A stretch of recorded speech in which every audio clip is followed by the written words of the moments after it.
This is Taesung, the guy who destroyed his enemies without needing much strength. With his debuff ability, he weakens them, and with a single touch the monster is already down for a nap. His master at level 999 has one single rule: 2 hits have no style. You must take down the enemy with a single blow, and that's exactly what he learned. With the hidden class debuff master, he can reduce the enemy's strength, shatter their defense, lock their reflexes, cancel their resistance, and amplify every point of damage until the enemy just can't take it anymore. No matter how strong the opponent is, after the debuffs stack up, anyone goes down with a single hit. Raid bosses that tried their luck against him got hit by the debuff and always ended the same way, wiped out. But before becoming this monster, he was just a guy who spent years fighting monsters and has the strongest guild in the game. On top of that, he owns the most expensive item in the game, a staff worth $75,000. During a war against Guild Genesis, his own members betrayed him, stealing and handing over his staff straight to Guild Genesis. Without his members and without his items, all he can do is run and try to survive the war. Hiding behind a tree, he realizes he's in deep trouble. With his guild destroyed, the guy breaks down. He cries, believing his fate was already sealed. The traitors who betrayed him find him hiding, holding the stolen magic staff. They say it's just business. One of them points the staff at the protagonist and fires a lethal fire blast. That should have been the end, but the explosion never hits him, because a mysterious old man appears out of nowhere blocking the attack. With a single shockwave, he destroys all 3 enemies. Taesung, in shock, uses his perception rune on the stranger and finds out he is level 999. He's like, what? Is that even possible? He also finds out the old man is an NPC. He says he's been watching the boy for a long time, and that he admires his determination. A system prompt appears saying that if he wants to be trained by the old man, he has to bow down. He hits the floor without hesitation. He receives the temporary class Disciple of God, and they both get teleported to the top of Mount Kolun, by a crystal clear and peaceful lake without any warning. He kicks Taesung into the water. Underwater, the system warns that the purification has begun, and he feels an indescribable pain. He even thought about disconnecting, but then the memories of his miserable life came rushing back, the traitor smiling with his staff, so he swallows the tears and holds on. 1 hour later, the boy comes out of the water feeling invincible. The problem was when he looked at his status panel and found out his level had dropped from 220 to level 1. He panics, but the old man explains that his old attributes were rotten and were holding him back, so everything had to be reset. Now as a reward he will gain 20% more XP than any other player. Taesung is thrilled to hear that, but the moment he finds out he's going to have to go through all of that 100 more times, the guy freezes. Taesung spent 99 days getting beaten in the snow, being stabbed with needles, and going through torture after torture to complete the trial. On the last day, the old man gives a gift to the boy. He's no longer a disciple. His new secret class will be Debuff Master, and his new name will be Sig Freed. On top of that, the old man gives him a mission to defeat the 7 successors of his master's ancient enemies. The old man teleports Siegfried into a forest, where the protagonist comes face to face with a level 25 mutant tiger charging straight at him. Then he notices the tiger is carrying a hamster inside a cage in its mouth. Siegfried grabs the only weapon available, a sharpened stick, and hits the tiger right in the skull. The attack did 0 damage, so he activates his debuffs on the tiger and strikes again,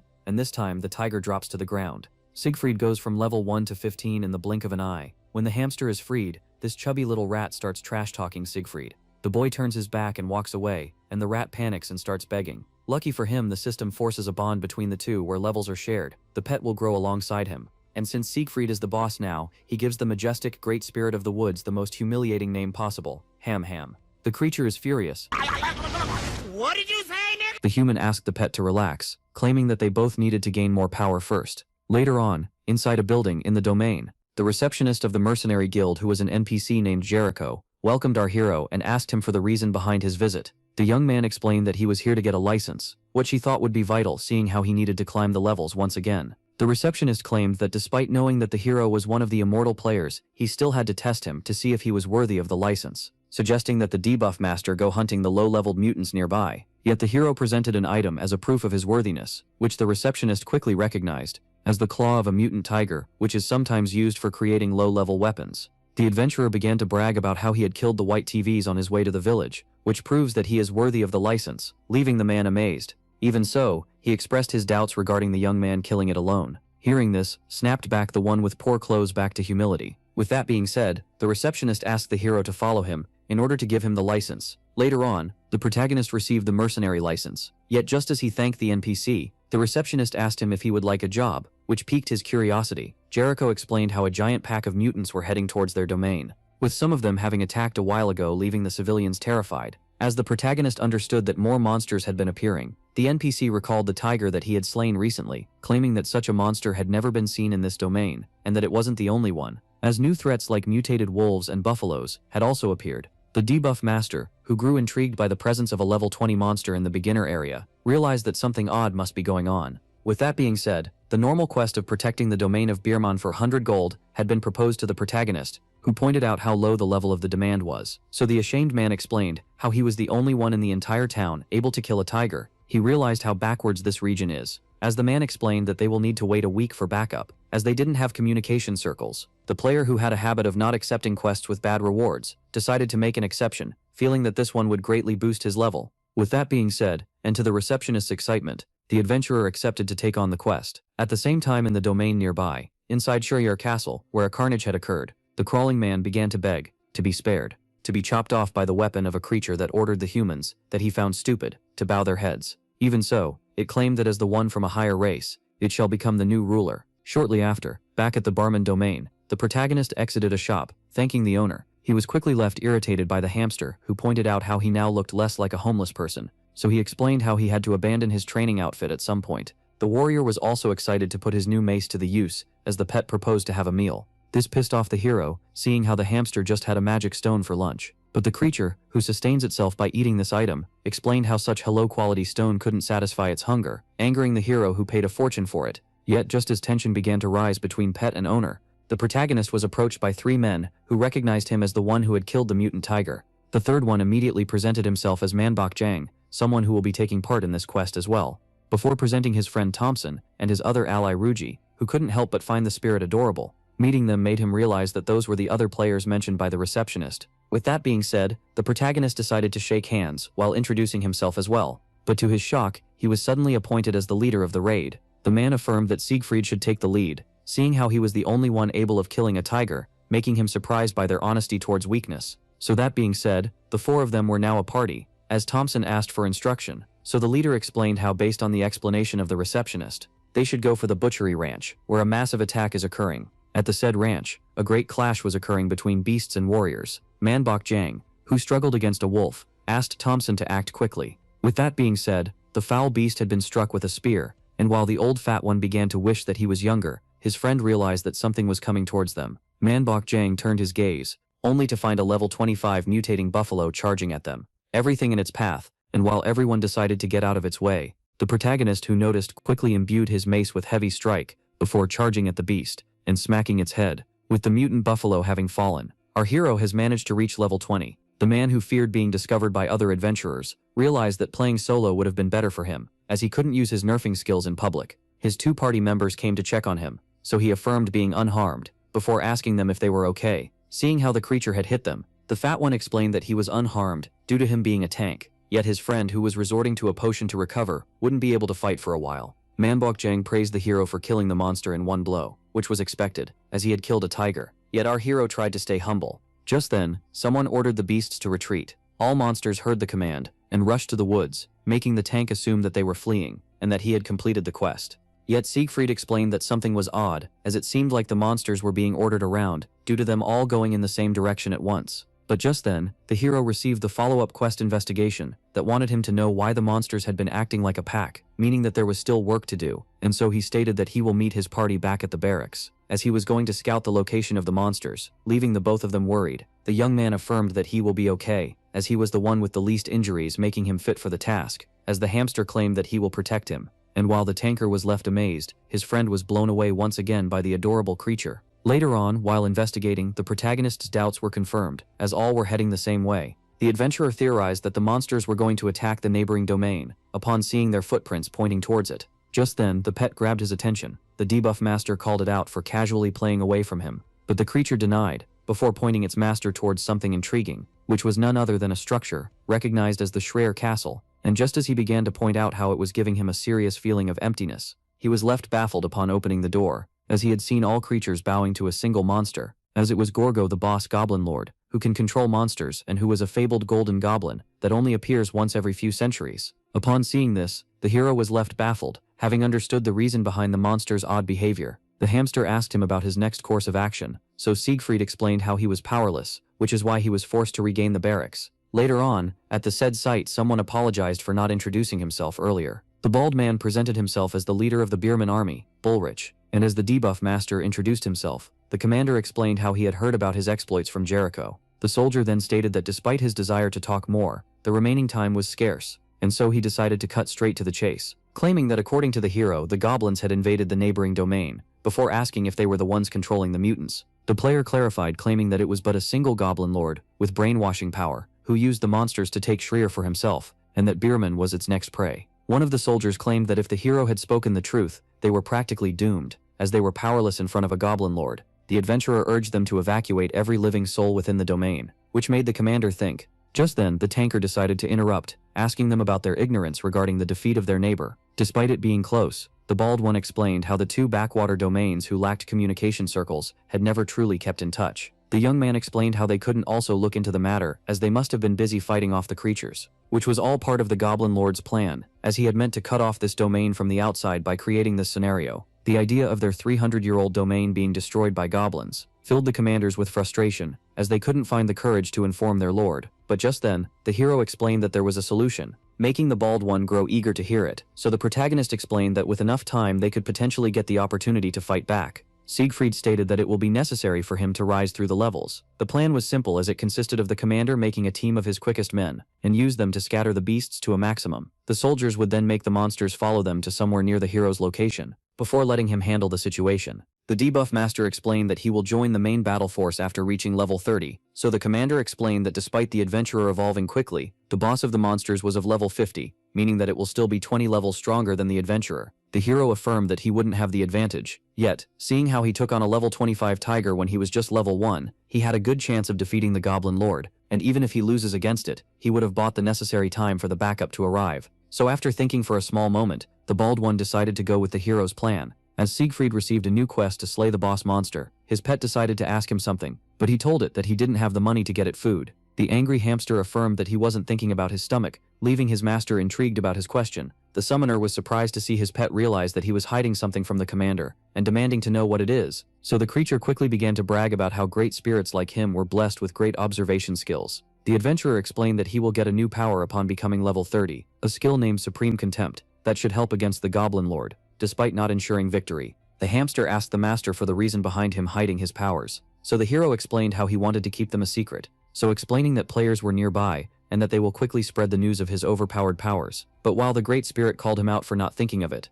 in a simpler way, he affirmed that it was necessary, in order to avoid being betrayed. When just then the tanker asked him if he was down conversing with the bald one, so he apologized for making the plan around itself. As he apologized, yet they had no objections. Thus the swordsman explains how he will log off in order to rest, and calling out the hero for playing too long, so he explained how he will also go rest as well, with the two of them going offline. The hamster asked the protagonist if he was going tourist, which he confirms, before giving him the money to buy himself a treat. And this unusual kindness overjoyed the creature, since it quickly realized that its master claimed to have no money. Meanwhile, the one logging off affirmed that he'd been lying to him all along. With that being said, the player regained the real world, though as he got up from the capsule he felt pain itching in his back. But the hero wanted to get himself some food, yet upon recalling that he was on the clock decided to content himself with some sleep. Now that he had time to reflect, he realized that many events had occurred, for Beamer had been destroyed, and he was now on the on. Then he also began to recall how he had acquired a heading class after encountering Deus, before thinking of how he was now tasked with protecting Beerman.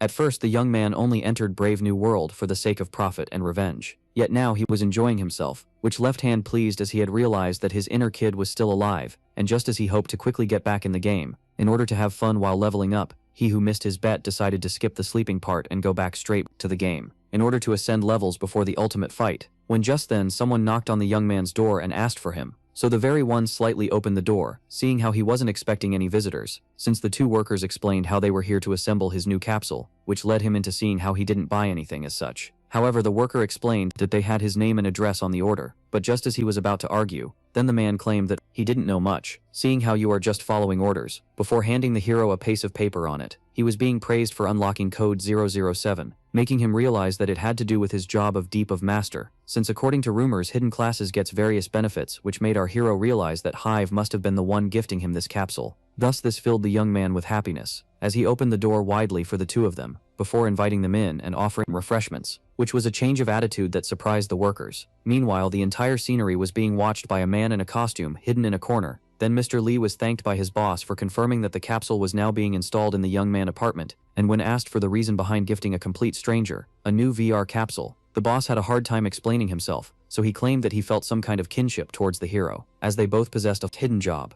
and the player had seen his new set in commercials that starred the Guildmaster of Genesis. Having recognized it as Ogre, a prestigious and expensive VR capsule, player wouldn't even dare to think about purchasing. Therefore this fancy new gadget was now present in the protagonist's home, with the boy drawling over new toy, still amazed by the fact that Hive gifted him something that even when used cost tens of thousands of dollars for code 007. And with that being said, the hero decided to skip his nap and put it to the test. Upon signing it, he realized that the capsule itself was much more comfortable than old models, offering clarity, even better than reality itself. Thus the knight also noticed that his perception had been refined, for he could sense the heat, the burning stuff. Yet upon the realizing that these weren't what he should be perceiving, he grew intrigued only to find himself in front of a burning Beerman. To his astonishment, and the beasts were overwhelming the soldiers, as the goblins took joy in stabbing them. Then upon seeing this, the hero couldn't understand, when just then, someone screamed for help. It was none other than our hero's, who was running for his life, from a mutated wolf. Since his legs were about to give out, he affirmed that a Saguret beast like him shouldn't receive such a death.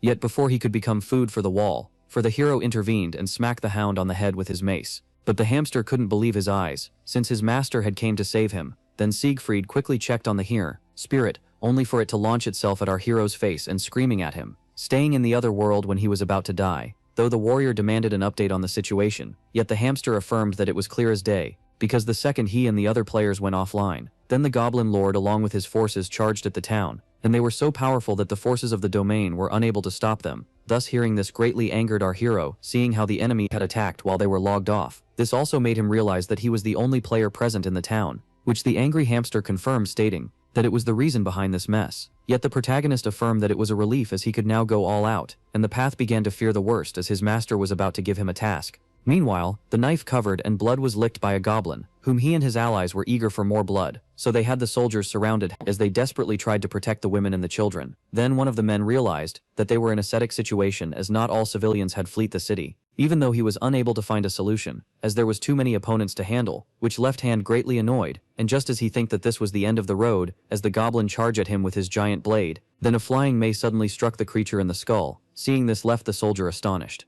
Just then something quickly dashed towards it, and quickly grabbed it. This was none other than our protagonist, who then imbued with the skill-heavy strike, before smashing the head of the goblin once again. But the astonished soldier had recognized their savior. Then Sig Freed affirmed that he knew about the situation, and so he asked the soldiers to get the civilians out of the town, while he takes care of the monsters. Yet seeing how the adventurer was a mercenary, it would only be just to assist him in battle, according to the man, who was then left baffled, as the young man thanked him for his kindness, before activating his 2 nerfing skills, in order to debuff the monsters, and Tai Sung Han explained that he would rather embrace combat as a lone wolf, while the other manual confused the guard understood him. So with that being said, he gave him a belt filled with potion as this was the best he could do, burning him the gratitude of the protagonist, since the man claimed that it's hurted his honor as a soldier to completely rely on a mercenary. Yeah, even so, he decided to see it through the end. Then Tai Sung Han assumed that it wouldn't cause much of a scandal if the characters within the game witnessed him using his true powers. Suddenly our hero effect alerted, as he quickly used this weapon in order to block the incoming bite of a mutated wolf. Just then the goblin was about to make his move and slash our hero with his knife, only for him to quickly shake off the wolf and dodge the blade at the last minute. Since the goblin was eager to slay him, the debuff master realized that his zone of must be painting the monster,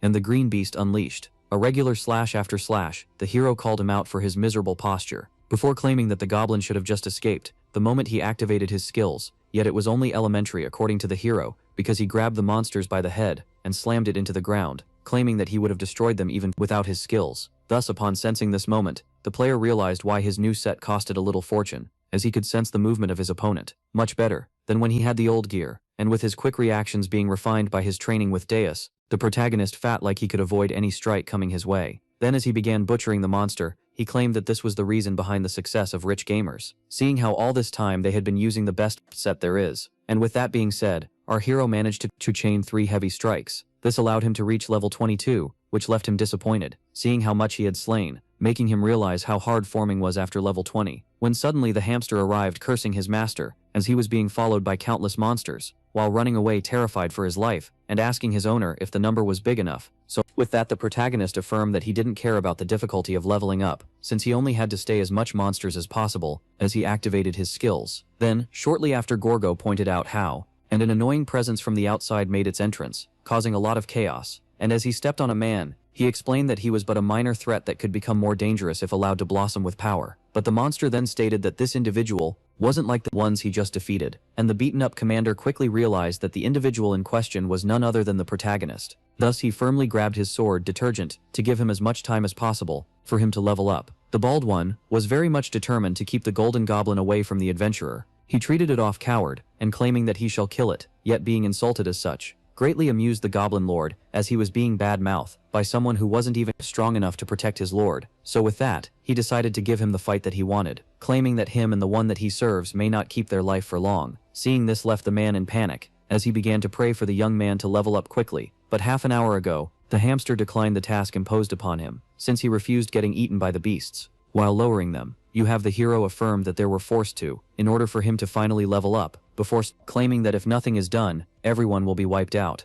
Even saw the hamster didn't want anything to be dragged in our hero's problem. Yet the protagonist affirmed that it was an issue for the both of them, seeing how they will be fighting side by side. With that being said, he affirmed to the creature that he had placed his faith in it, and so, the little hamster accepted, under the condition of receiving a huge load of nuts afterwards, which out here are accepted. Back to the present. Then, Sig Freed tried to apologize to his pouting pet, but Ham despised this strategy, and he didn't want to be taunted by the hero ever again, and so he thanked him for his work, before claiming that they were on the clock. Then the debuff master tried to reassure him by stating that all enemies were taken care of, which only angered the creature first, as it would have been impossible without it. With that being, Sig Freed said asked the spirit if it had to fill the other task it was given. So the hamster explained that despite not knowing precisely the location of the boss, he had a faint idea about it, which over here I wanted to hear. According to Ham, while fleeing the monsters hunting him down, he laid his eyes on the castle for a short time, only to be left stunned, as a great evil aura radiated from inside the walls of the castle. And while the creature confirmed that such devilish presence could only belong to the golden goblin, the hero realized that he did it,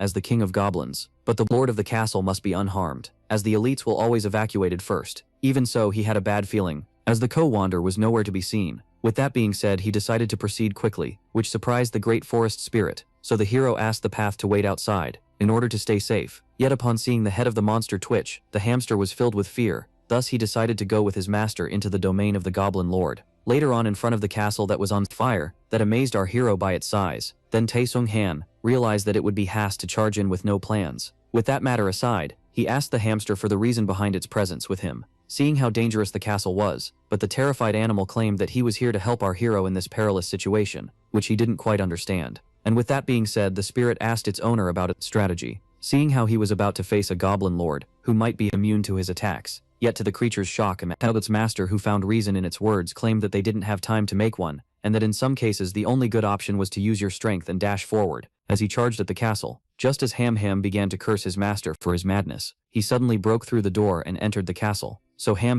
began to scream attempt for forcing the door open instead of entering like a civilized person. But the master asks him to keep quiet. But before seeing something intriguing, as he had laid his eyes upon an injured commander, who claimed that he had predicted his flashy entrance, then the hero rushed to him, concerned for his amputated limb, and asking him for the reason behind not evacuating with the rest. And Bullrich explained that despite his weakness, he was still a knight tasked with protecting his lord, which confirmed our hero's doubt that the ruler of Beerman was still in his domain. When suddenly anonymous presence spoke to Taesung Han, having recognized him as the adventurer who had been terrorizing his army. That was Gorgo, holding the hand of the commander, claiming that the hero was the strongest man he had encountered, which explains why the man kept on fighting. Though upon hearing this, the protagonist was left confused, yet the golden monster claimed that he knew very well what he was talking about. Then, the creature accused the hero of sacrificing the soldiers in order to get the necessary time to level up.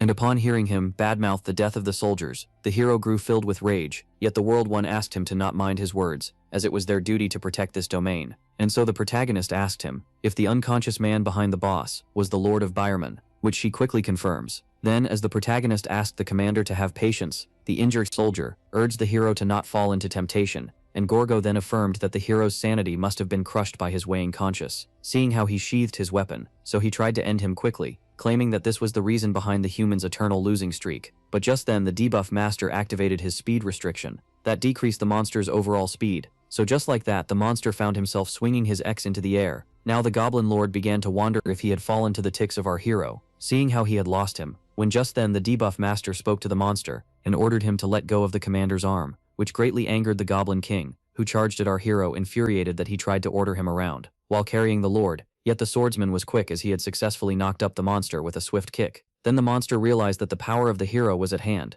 making him assume that he had fastened himself, but quickly ditched the idea, upon realizing that it was him that had lost speed. Why, sensing some kind of binds chaining his body. Thus the angry golden goblin demanded to know what was happening, since seeing this made the hero realize that this skill was more efficient than expected. And with that being said, the adventure gave the commander back his arm, as it was still in better useless in its arms, then between the claws of a monster, so he asked the bald man to let him take care of the rest, seeing how they were the reason that allowed him to level up. Then the master even asked the pet to come out of its hiding spot and guide the injured ones to the exit, and so it quickly obeyed. With that being said, the commander gently asked the hamster to carry the lord with more care, leaving it quite angered. Now with the injured one being then only one matter remained at hand, which was to slay the goblin lord, that was eager to butcher the young man, and seeing how this was the only problem left for Sig Freed to take care of, he decided to take pleasure in slaying the powerful goblin lord. While the fierce fight went on with the nerfed goblin lord trying his best, then the protagonist quickly evaded his giant axe, before bombarding him with mace hits, which greatly angered the monster, who then put our hero into the wall. So Sig Freed realized that it was difficult to fight with such a huge level gap,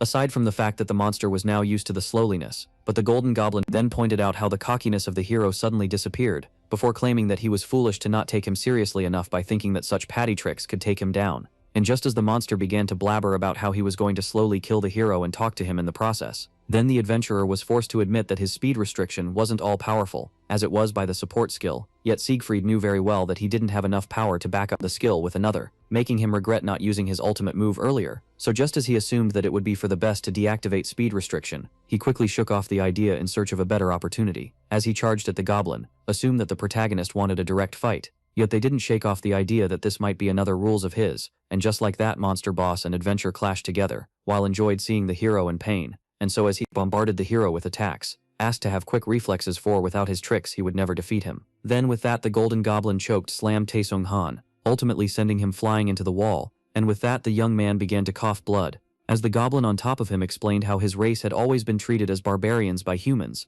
which is the fact that he couldn't deny due to the weakness imposed upon them at birth. Yet the golden goblin wanted to revolt against the reality, as he seeked to lead his race towards greatness, making it feared by humans, and even the superior races. Then Gorgo claimed that as the Goblin King, it was his self-imposed task, which was something a lowly mercenary could never fathom. Though upon hearing this, the hero affirmed that such but violence would never make him worthy of respect, as goblins weren't but a pack of scared the cats. So the protagonist kept on mocking the goblin, leaving him quite angered, and so he decided to end him using his powerful weapon. With that came the long-awaited perfect opportunity that the hero seeked, for the slowing skill had been deactivated, and the weapon of the goblin caused the great destruction. This caused the monster to mislead his strength, as his weight suddenly changed, leaving his weapon to be stuck in the ground, which made him assume that this was the plan of the hero all along, the same hero who Mercedes bombarded him with mace attacks. So the goblin lord was now at the mercy of the protagonist, yet just as he was about to deal the final blow, the golden lord suddenly whistled. Then the debuff master noticed something alerting, as the steed charged at him in order to protect its master,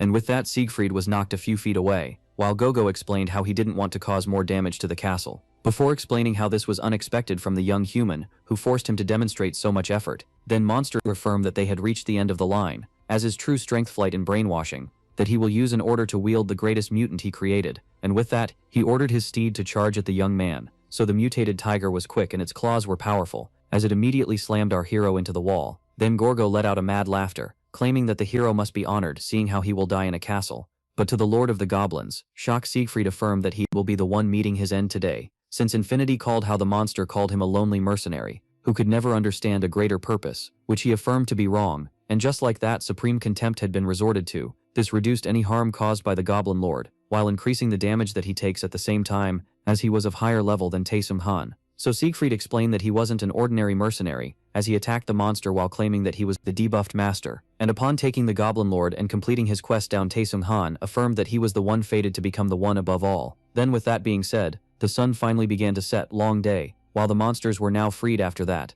the Golden Goblin had met its demise, and just then one of his goons was smacked on the head by Manbok Jang, who realized that the quest was completed by the protagonist, thought of how all goblins had been slain. Shortly after, those with minor injuries worked alongside each other in order to restore the town. Meanwhile at the barracks, our hero shocked a potion which filled him with joy as it had restored his HP, and all began to look at him oddly, as he loudly claimed that nothing in real life beats enjoying a potion after a tough fight. Yet Sig Freed was still amazed by the fact that he took down the Golden Goblin without any help. but he also knew very well that if he didn't have enough mana to activate his last skill, he would have certainly been defeated by the monster. This skill, whose power depends on the level gap, was greatly superior to the other powerful nerfing skills, but due to the reset time he decided to use it wisely. And yeah, just as he began to think of how he couldn't give his powers a secret no longer, he was approached by a man who was concerned for the hero's recovery. This one-handed person was none other than the bald-headed commander. While Bullrich praised the hero for his great energy, as his facial expression showcased his improving state, and when asked if he needed more rest, the soldier explained how he was bored and that his lord demanded him to guide the protagonist into the castle.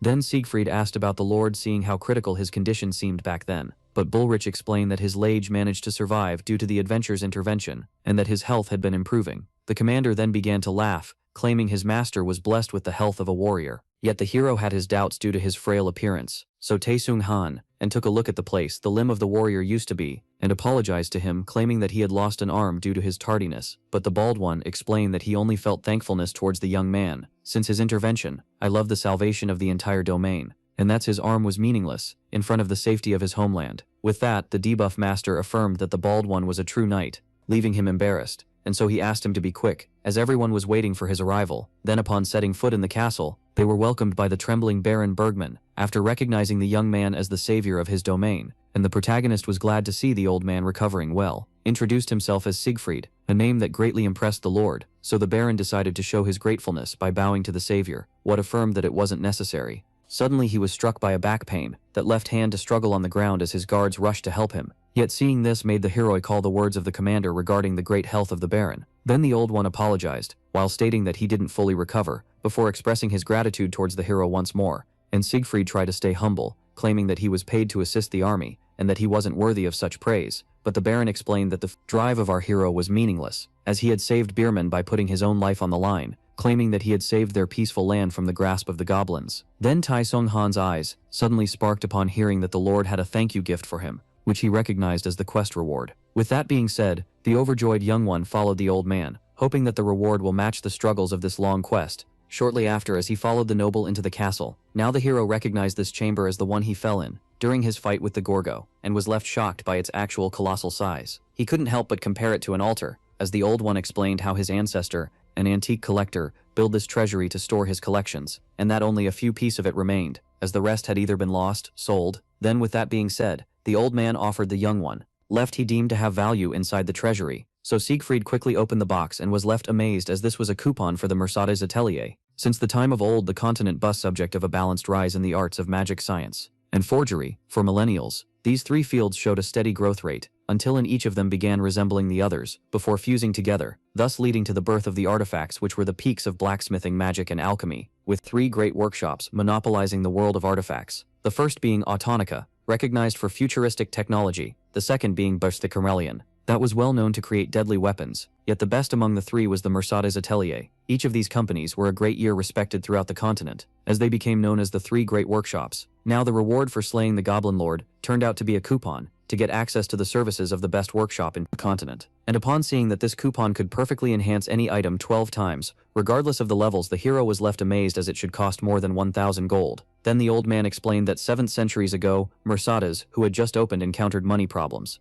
and so they began to say coupons for 1,000 gold. Yet back then, this was a high price to invest in a newly formed small atelier. But one day, a particular individual helped the soon-to-be great workshop get rid of its money problems. This was none other than the ancestor of the Baron, Count Graham, and despite not knowing if he bought the ticket to make a great investment or out of pity, he claimed that his action brought great profit. So the lord then affirmed that the coupon had now found someone worthy of it. Yet Sig Freed explained that this reward was too big, as it most cost a fortune, yet the old man affirmed that it was never his possession, since it was destined to become the property of a descendant of the count who would deserve it. Yet they said descendant never appeared, and upon seeing the old man lacking the world to describe the potential of his son, the hero realized how weak he must be. Then the old one decided to demand a favor from the protagonist, which piqued his curiosity. So he explained how back in the battle, he woke up for a short moment, while being dragged outside, allowing him to lay his gaze upon the burning and strong determination present in the eyes of the young man. But Sig Freed became embarrassed as the noble began flattering him and claiming that he realized at that moment that he was destined for greatness and fame.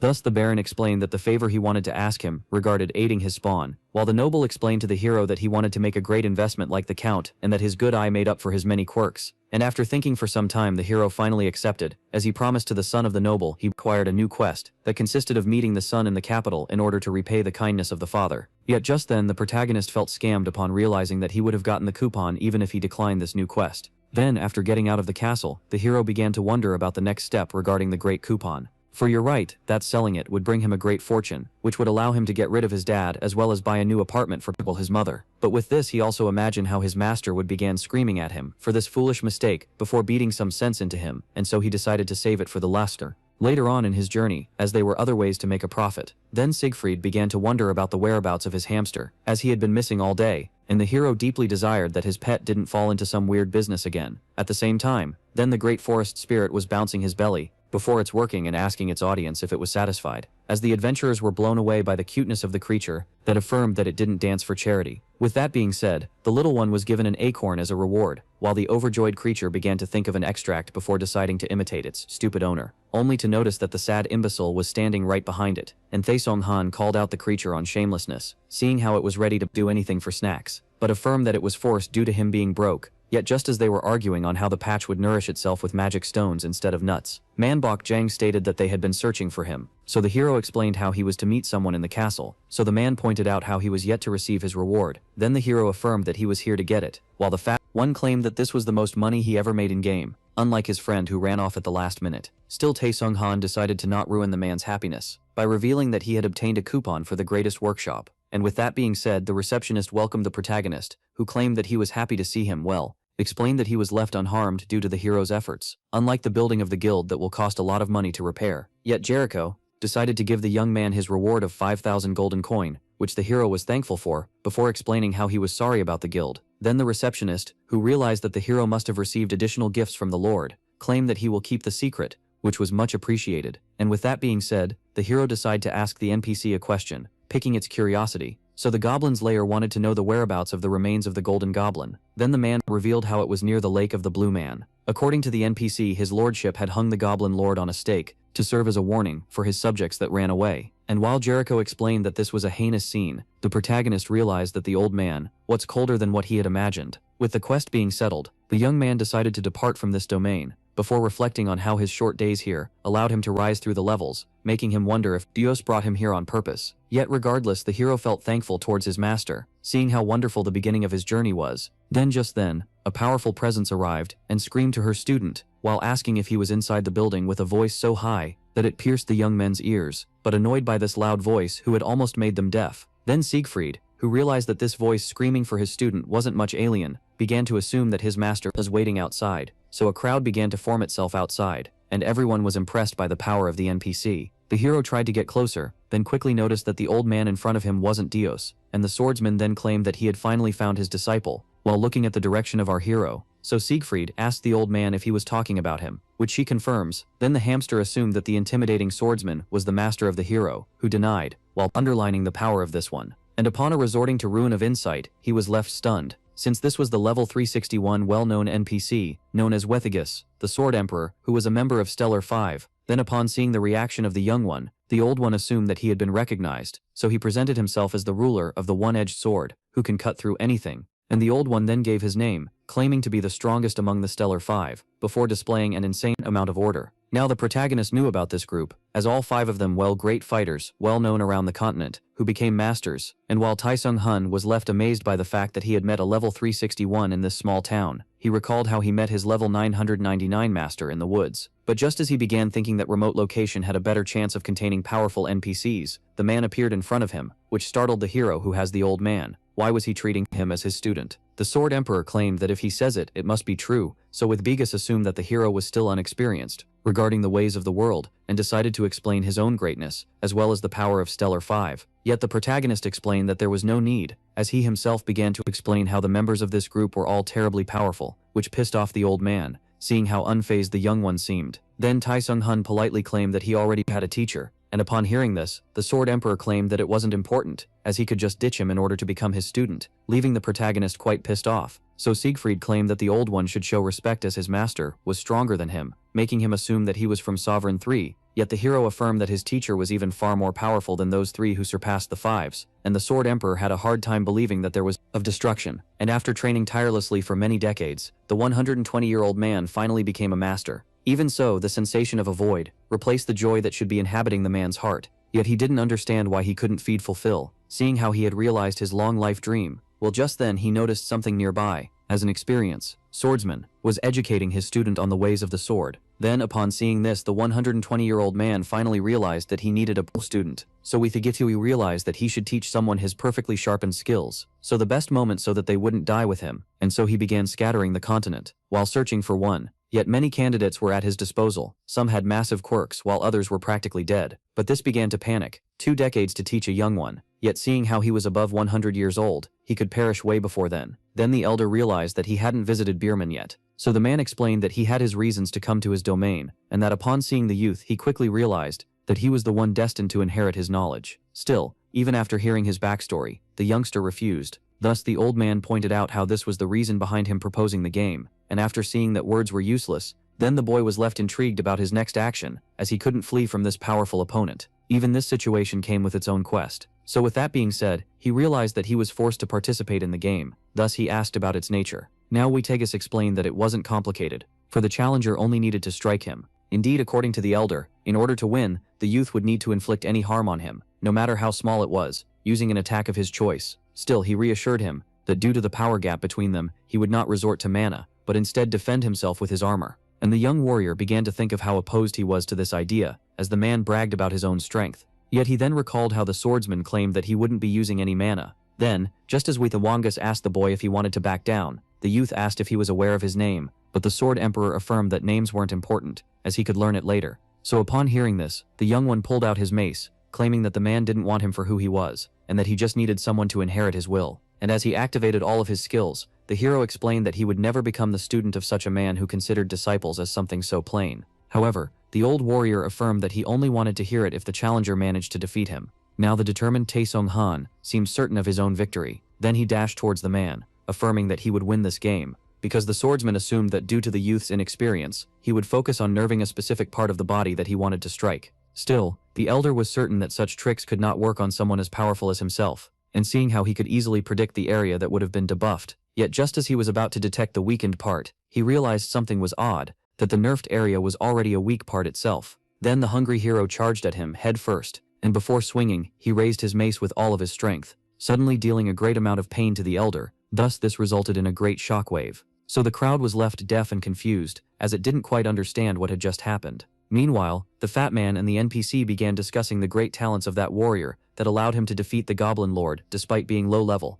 But just then Jericho noticed and drew attention from the others that the member of Stellar 5 had met his end while standing still. So the victorious one confirmed his doubts, realizing that even masters couldn't reinforce their sacred organs. And though not proud of himself, he affirmed that this would be a lesson regarding not playing such games again. Now, as a reward was proposed, the disciple realized that he had won the game. Still, Taesung Han began wishing that the prize would be never seeing this old man again. Then the shaken-off hamster asked the youth for an update on the recent situation, and the owner quickly checked on the pet, who claimed that it was now suffering a headache due to the elder's attack, which relieved its master. So with that being said, the fighter proposed they flee before the swordsman woke up. Yet just then, he remembered that he had something to do before this intriguing encounter, so Ham reminded him about finding the golden goblin. Thus, the seeker claimed that he wanted some of its blood before it got rotten, in order to fetch a good price. And with that being said, the two of them went on their way. 3 decades ago, a level 500 python once appeared in the ruins of Sohoka inside the kingdom of McKellen, and this was also a place reputed among adventurers, who ranged from level 40 to 60. Nearby, even resided a most genetic build.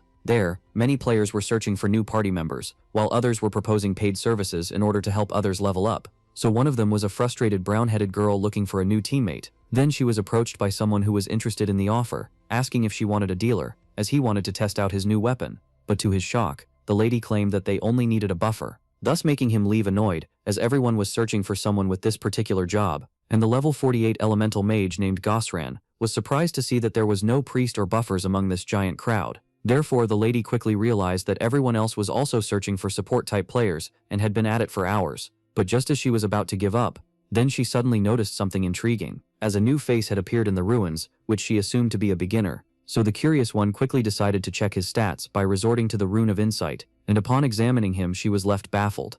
Then Gosran quickly stopped our hero, who was left intrigued along with his pet, as a sparkling aura was dwelling around him. Now the lady with red cheeks asked him if he would like to become her party member. Later on we see the protagonist submitting payment using a machine. At the end of this last quest, he decided to settle some problems in the real world, most of them being his dad problems, as he owed $225,000. So this made him realize that the loan sharks who came to bully him regularly hadn't visited in a while, yet he decided to take it as a good sign, as he walked happily in order to get a meal, hoping to never encounter them again. But just then, he noticed an arrangement in a fancy car with his girlfriend. So the protagonist wondered about the value of the car while thinking of how he had made some profit during his last quest. Yet his fight against the golden goblin was sheer fortune, as low-level players didn't have many opportunities to encounter quests with high rewards, and the economic system in Brave New World was just as complex as the real one, since those who are level 200 and above are given highly profitable quests and the opportunity to do piggybacking for the lower levels, and if the gamers excelled at the game, they would have the opportunity to start a professional career. Moreover, talented players could even use their natural charm in order to start streaming, meaning that the hero would have a better chance at making anything once he ascended the levels, and despite not owning anything of value except the capsule, still Taesung Han dreamed of one day having an expensive car of his own,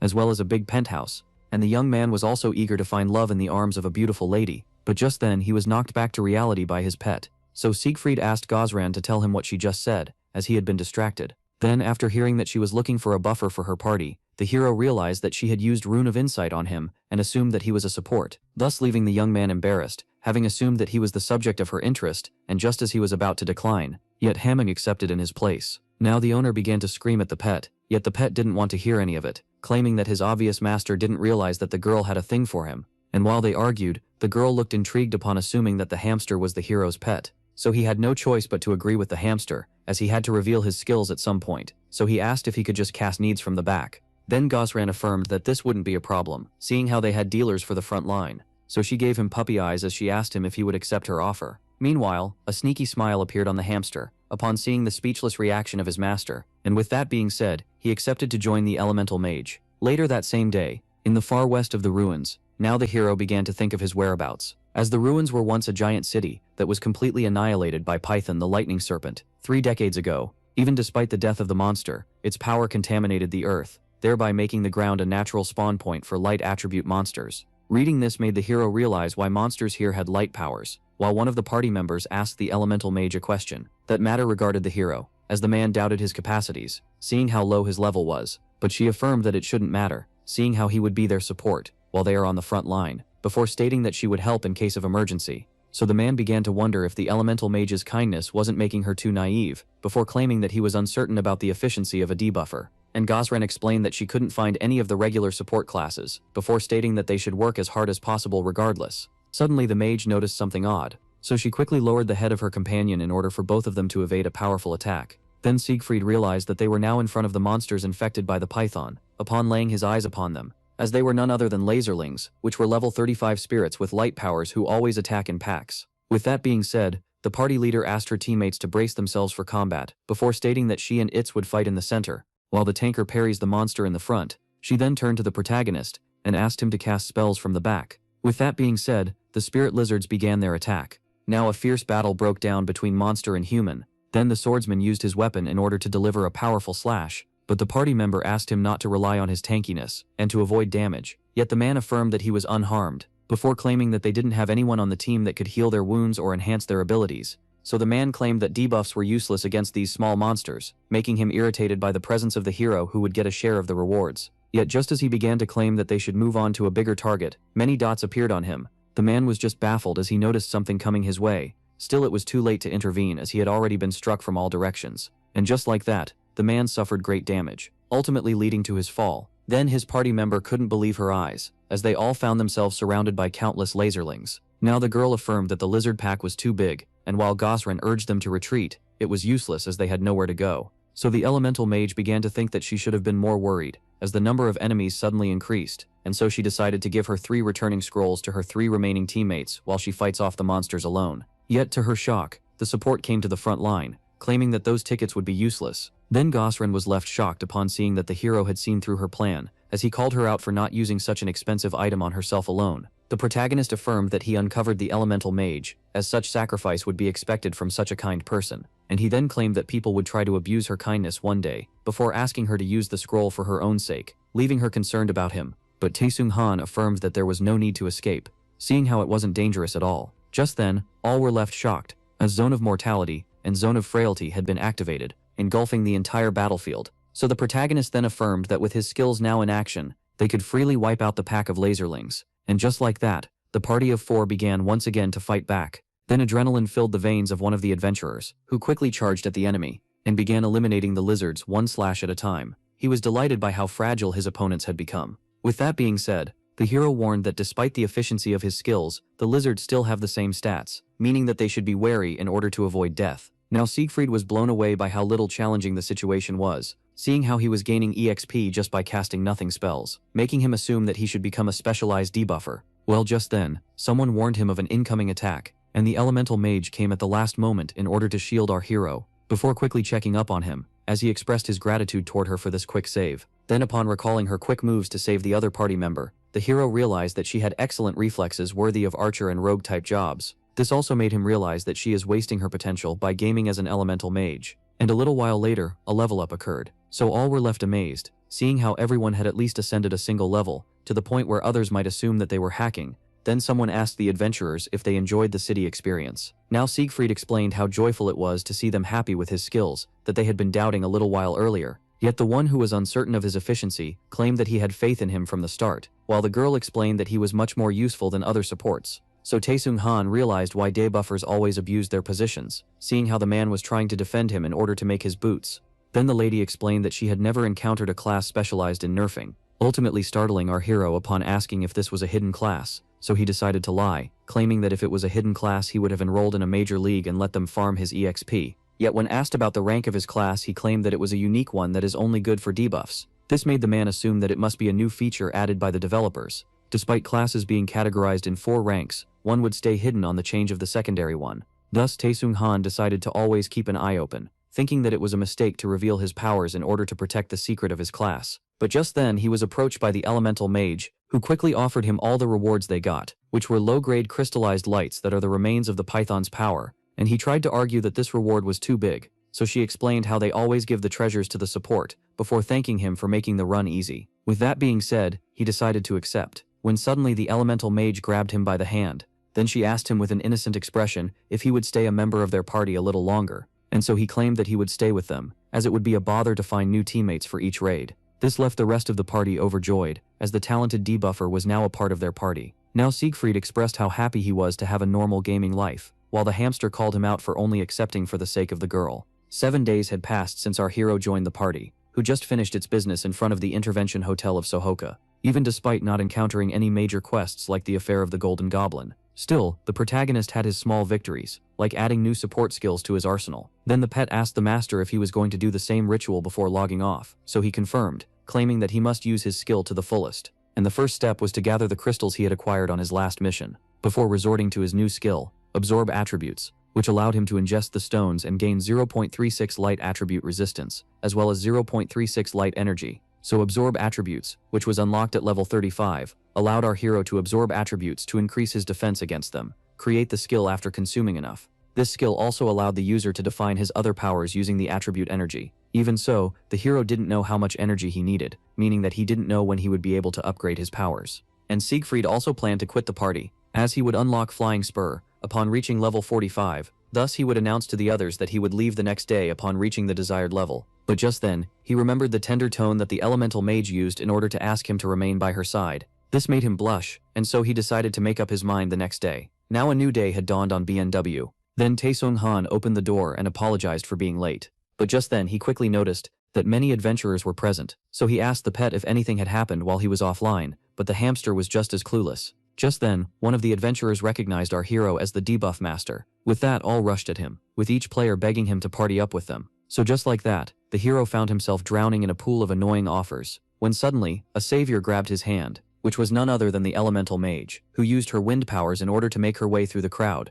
And as she pulled out 2 return scrolls, the hero was left confused. Just like that, the debuff master and the elemental mage were teleported away, thus allowing them to set foot in another location. Then Gazran explained that teleportation always made her feel unwell. While the protagonist recognized this place as the location of their first trade together, the elemental mage explained how glad she felt to have set this point for the return scroll she didn't expect to use in order to return to this location. Now Siegfried demanded an explanation for this odd situation, so the girl decided to show him something, which was a video of him using his nerfing powers. Then she explained that this footage had been seen by all gamers in Brave New World, and just as she was about to reveal the name of the recorder, so the protagonist quickly realized that it was Itz who was the only member of the party that wasn't featured in the footage. Then Gosrin explained how the man had left the party and must have leaked the footage online once he assumed himself far enough to be safe from them. And the lady affirmed that she had no idea about his betrayal, so the man explained how he was acquainted with this type who appeared sweet at first, only to betray later, but the backstabbing of his party member made him recall his despicable guildmate. Then Gosrin apologized,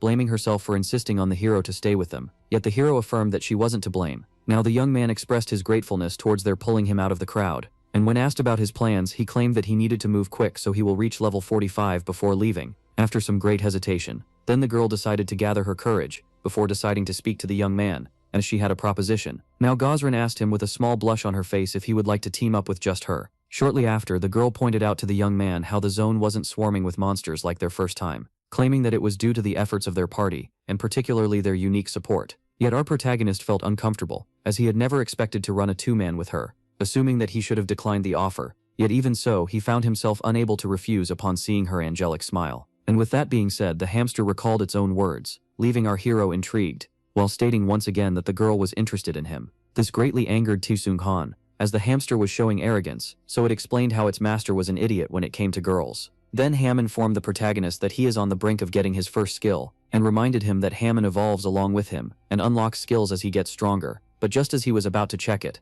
now it only got awkward, as the elemental mage suddenly got close to our hero, and explained how amazing this was, as only high-rank pets could obtain powers. So the creature decided to correct the one it called Miss Crush, affirming that it was the great forest spirit who signed an equality contract with the protagonist, meaning that he was no pet. Then with that, she apologized, claiming that she misjudged the relationship due to the pet calling him master. So the creature explained how it was forced to, after looking at the angelic elemental mage. Now the hero decided to ask her for the reason behind the great kindness that she was showing him, assuming that it was due to his job as a debuff master, making her reveal that it wasn't the entire reason. Yet Taesung Han was left in a state of panic, as the girl explained how his handsomeness played a role in her interest. But to his shock, it turned out that the lady was just joking, as the hamster watched the scene with great interest. Then Gosrin explained how she first wanted him for his class, yet she wanted him to stay for another reason, which piqued his curiosity. So she explained how he was simply a mystery to her, and the lady claimed that she wasn't just interested in him in-game, but also in his real persona. Then the embarrassed player affirmed that he wasn't an average gamer,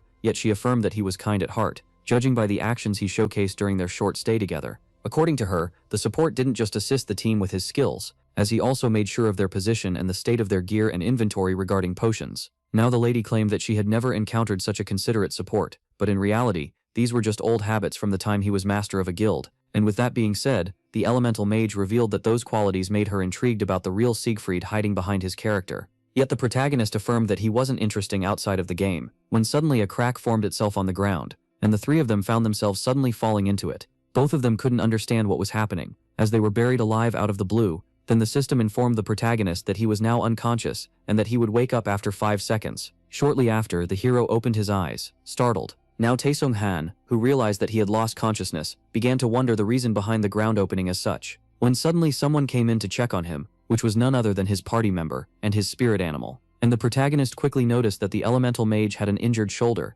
yet she tried to downplay it. So Ham explained how she wounded herself while trying to protect him from the falling rubble. Then the girl was apologized to for being placed in such a dire situation, yet she affirmed that she was okay, and that she will heal soon due to a potion she consumed. Now the lady asked the protagonist if something odd also came to his attention, and with the players entering the research center of the Ozri cult beneath the ruins, Taesung Han revealed that he was unfamiliar with this cult, but Gosrin affirmed that she was just as clueless, before pointing out that this place was sketchy nonetheless. Then she theorized that the sudden rise of monster numbers in the area originated from this place, seeing how it was filled with the bodies of many dead laserlings, and seeing how such a dungeon shouldn't exist in this region. Now the both of them realized that they had stumbled upon a hidden dungeon, which concealed dungeons with particular quests as well as particular bosses like the golden goblin from before. Then the girl was quickly weirded out upon seeing the protagonist's eyes suddenly sparkle as he began to imagine the grand rewards awaiting them. And as Gosrin expressed her doubt regarding the both of them clearing this supposedly difficult particular dungeon alone, Siegfried noticed someone approaching.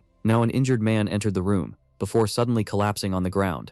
Then both of them looked at each other and understood what they should do. Later on, the injured one received a health potion, and expressed his gratitude towards his saviors, who asked him about the reason behind his injuries. So the man explained how he was part of the secret organization known as Guardians, and that he and his teammates were sent due to intel regarding an Ozri hideout, yet he was forced to retreat. Seeing how the members of the cult they stumbled upon here were far more stronger than expected, and so he began begging the adventurers to stop the cult members in his place. Now upon realizing that this was a hidden quest, the protagonist asked for instruction. Then the guard explained how they should destroy the 5 orbs in the research facility in order to prevent the resurrection of a great disaster, when suddenly the enemy of the guard spotted him and rushed to end his life. And having recognized them as the member of the cult, the hero affirmed that he will deal with them, while his partner protects the injured man. But the lady affirmed that he would surely die if he only used debuff skills. So the young man explained how he was in her debt for saving him along with his pet. Then he asked her to promise not to record the upcoming events that will occur in this dungeon. Just then, the attackers came really close to the protagonist, and so he gathered his strength, before one-shotting each and every one of them.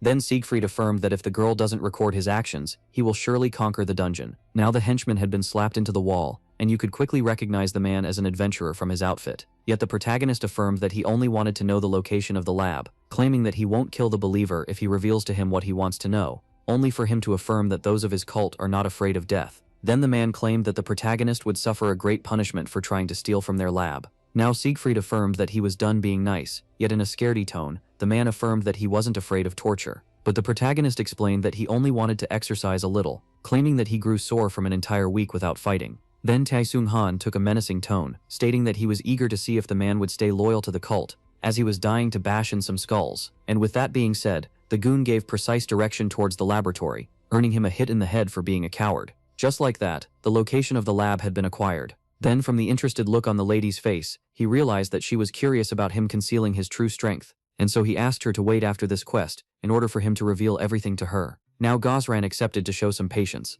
and as they walked away, then the member of the Guardians looked at them in an odd way. At the same time, inside a destroyed lab, where the members of the cult were lying down, now the men were cleaning up the sensor laboratory that was beneath the ruins. Then one of them claimed that the document that he had in hand was now rendered useless, and the High Priest Romulus called out the Guardian for destroying the lab, when they were on the brink of ending their research. But the man firmly affirmed that their goal was to shield the world, and that they will always get in the way of evil plots. Yet as he was giving his heroic speech, then his chest was slashed open by the blade of the High Priest. Now Romulus asked his goons to get rid of the body, and he then asked about the guard that had escaped. So a subordinate explained how many were after him, and that he should be still nearby due to his wounds. So the High Priest began to mock the Guardians, as they did their best, and yet still failed in stopping the evil plan. Now the madman felt overjoyed upon thinking of how his enemies would watch from the other side, as he resurrected the great demon. Just then a powerful fire spell was launched, and it came crashing into the giant egg. Upon seeing this, the High Priest couldn't believe his eyes. Then it was affirmed to the madman that what he was seeing was reality.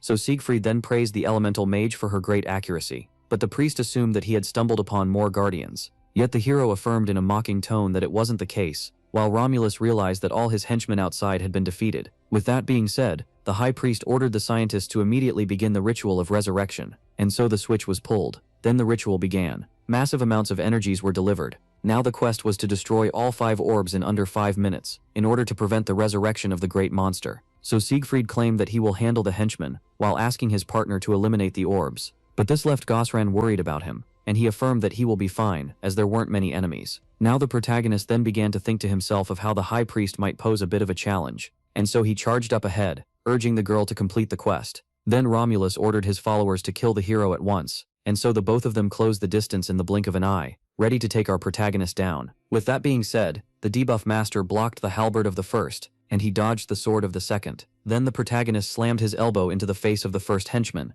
before directing his mace towards the second, and blowing him away with a single hit. Suddenly he noticed goon number 1 behind him, ready to slash his back, and so he quickly turned around and used his mace in order to block the weapon. But just then green magic had been activated out of nowhere, which left our hero startled. After the spell connected, resulting in a great explosion, just like that the man had been slain, thus making the debuff master call out his boss for casting a wide-range skill when his own worker was in the danger zone, which Romulus found ironic, seeing how the protagonist just used a human as a meat shield. With that being said, the High Priest had no choice but to admit that Sig Freed was a skillful and powerful fighter that even he couldn't take on his own. Now this made the protagonist think the man planned on giving up, seeing how all of his allies had been taken down. Yet just then, the man cracked a smile, and affirmed that he still had some allies, as a green specter made its way into our hero's neck, so he immediately tried to strike it down. Now Sig Freed realized that those entities were wraiths, and Romulus affirmed that he wasn't just a High Priest but also a Dark Priest as well, one that finds strength in the souls of the dead, meaning that as long as he was near a corpse, he would be invincible. With that being said, then the level 55 necromancer, who can control the dead, became eager to add the soul of this protagonist to his unholy army. Now the souls began to attack the protagonist, who tried to run away, when suddenly he turned around and attacked them with his mace, yet to no result. Just like that, the spirits of the dead passed through the protagonist. Then Taesung Han could feel his health decreasing each time he was attacked by one of the ghosts, meaning that they were a summoning type nothing skill. This also made him realize that if nothing is done, he was bound to be defeated, as these creatures were immune to physical attacks. And he also had to act quickly, seeing how they are on the clock. But this made Sig Freed realize that the High Priest might be trying to distract him until the timer reaches 0. Now the summoner began to laugh as he affirmed the attacks of the hero had no effects on his wraiths. With that being said, the hero dashed forward and used his skill Heavy Strike, claiming that he only had to attack their master. And just like that, Romulus was sent flying into the wall. Then Taesung Han mockingly praised him for parrying his blow, as his mace destroyed the sword and reached the face. With that, the enraged High Priest launched his spirits all at once, now targeting our hero with all his might in order to finally take him down. Yet just as the cultist affirmed that the efforts of the protagonist were futile, as the rebirth of the Great Calamity was inevitable, then the debuff master leveled up once again, allowing him to obtain the skill Flying Spur, which allows him to direct his thrown weapon towards the desired opponent. And just like that, a blue-like arrow rose from beneath the spirits, so the summoner was left baffled, as the protagonist claimed that he shall be delivering the godly punishment that he deserves. With that, the weapon had been brought down, now upon Romulus, then making him cough blood and inflicting upon him a great deal of the damage. And this new skill was so powerful that it resulted in an explosion as it slammed the villain, with the High Priest now out of commission. Then the mace covered in blood began to float away, as its wielder expressed how surprised he was by how easy it was to control it. This made him regret not using the skill earlier on, and with that being settled, only one problem remained to be solved, which was destroying the orbs. Then shortly after, a fiery attack hit its target. Now with this orb out of commission, the elemental mage had taken down a total of 3, but as she began to pray that her shoulder would last until the end of the quest, she was suddenly spotted by cultists, who in order to stop the elemental mage, immediately grabbed her by the injured shoulder, and this left the girl in a tough spot, as less than 90 seconds remained. Just then, the flying mace came in at high speed, immediately destroying the 4th orb, to the henchman's horror, so Sig Freed then immediately took care of the 2 of them, with a single blow each. Then Gozren was happy to see Taesung Han, who claimed that she was struggling due to her wounded shoulder, and so she apologized for weighing him down. Yet the hero affirmed that she didn't need to feel guilt, before claiming that she was the only one able to complete the quest, which shocked her, as he had a flying mace. Then Sig Freed explained that his skill needed some time to reset, and that only spells could work against the 5th orb, as it was immune to regular attacks. Yet the girl had her doubts. But just then, she was snapped back from her train of thought, as the hero claimed that they didn't have the luxury of taking the time to think about it, and so Gozren chose to attack, claiming that she shouldn't be blamed if the target isn't hit. Then 15 seconds remained until the end of the mission, but the elemental mage had a hard time aiming her spell due to her injured shoulder, when suddenly a hand came on at the top of her own. Now the protagonist was trying to help her aim, and so after that, the shocked girl exchanged looks with the debuff master. She was now left confident,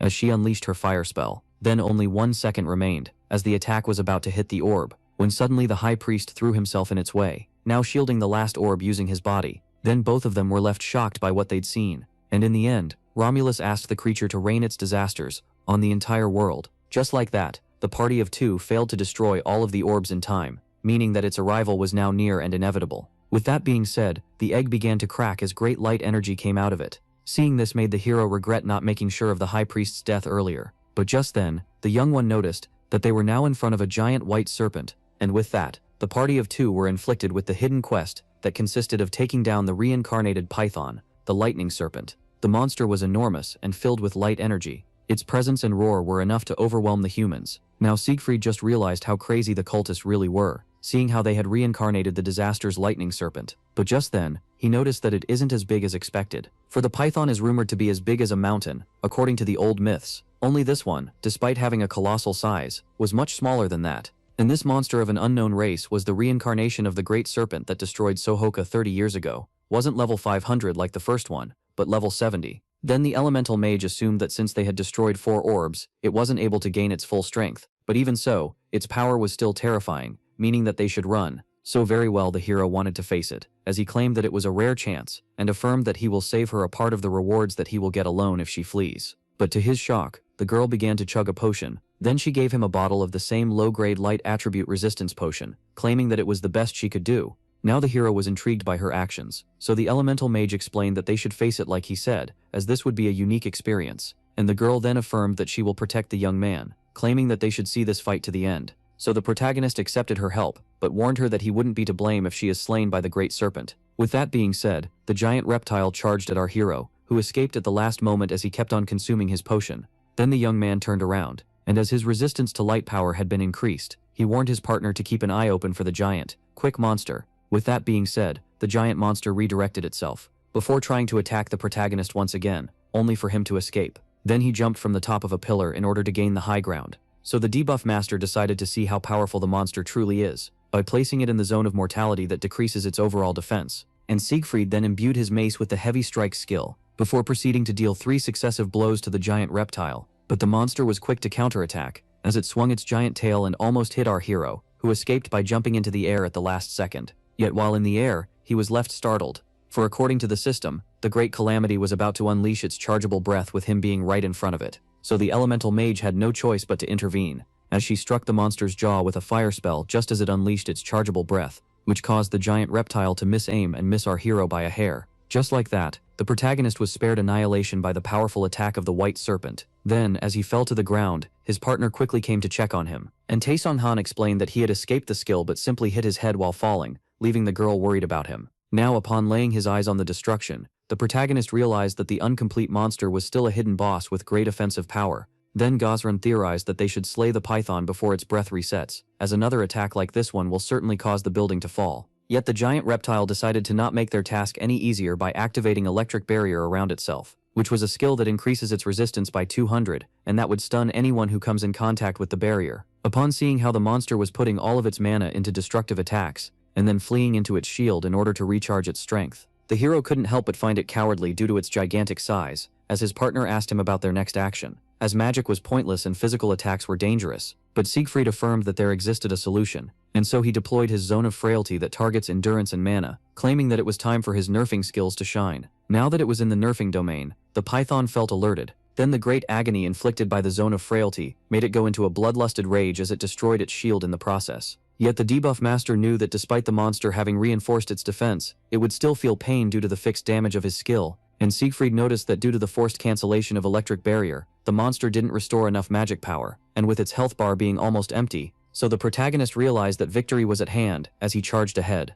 To his partner's shock, now the bloodlusted beast resorted to its light powers, in order to rain lightning upon the battlefield. Yet Sig Freed managed to evade all of the ground-shattering attacks, before launching himself into the air, and slamming the monster as hard as he could using his mace. Then Tae Song Han noticed that the monster was trying to take him from behind with a quick tail sneak attack, leaving him no choice but to resort to his speed regulation that slows down every aspect of the monster's stats. With the python now being binded, the hero firmly affirmed that he won't be falling for the same trick twice. Then Supreme Contempt was activated, allowing our hero to deal even more damage to those of a higher level. And with that being said, the final blow was quickly delivered, thus allowing the protagonist to slay the reincarnation of the Great Calamity with his own 2 hands, and completing the main quest. Since the python had been slain, the young warrior completed the quest to stop the Ozrak cult's evil plan, earning him level 46 as well as some rewards, which however left him disappointed, seeing how he was hoping to jump 2 levels, meaning that it will take him a very long time to reach level 200, so he began hoping that he would find comfort in the rewards of the quest, just as the girl approached. But the elemental mage expressed how baffled she was to see him achieve victory, so he pointed out how he wouldn't have done it if it weren't for her.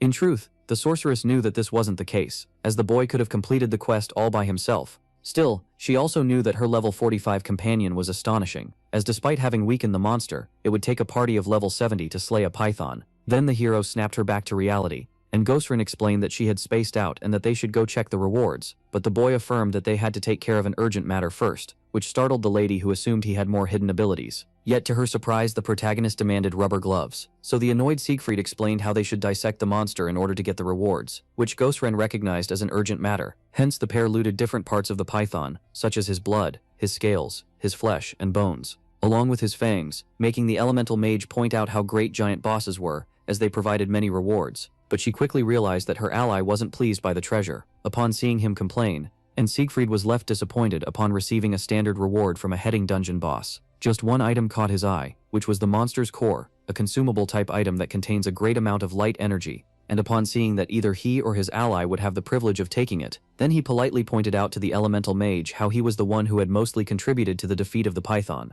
She was then left intrigued upon hearing him declare that he will only take a part of the reward, before stating that he shall hand her the entire treasure but just keep the monster's core, which he claimed to be deprived of value. After a small awkward silence, the spellcaster tried to hide her laughter, which creeped out the hero demanding an explanation, so she explained how he was getting more and more interesting, and to his shock, she claimed that he could have all the loot for himself. Recalling their first mission together when they gave him the entire treasure, as their only goal was to farm EXP, claiming this was a similar scenario. Then the lady pointed out that the experience she had obtained from this very challenging adventure was the greatest of rewards. Thus she claimed that she will treasure this memory for the rest of her life, and so the intrigued hero decided to accept, which was a surprise for the protagonist, who was okay with taking all the loot for himself. Yet the problem was that the treasure was too immense for his inventory, and just as he began to think of sharing with his party member, Ham popped up, affirming that it was his chance to showcase his abilities. This made the master assume that the pet wanted the loot all for himself, making him more of a fool in the eyes of the spirit, who affirmed that this wasn't the case. So after joining its hands, the hamster made a piece of cloth appear.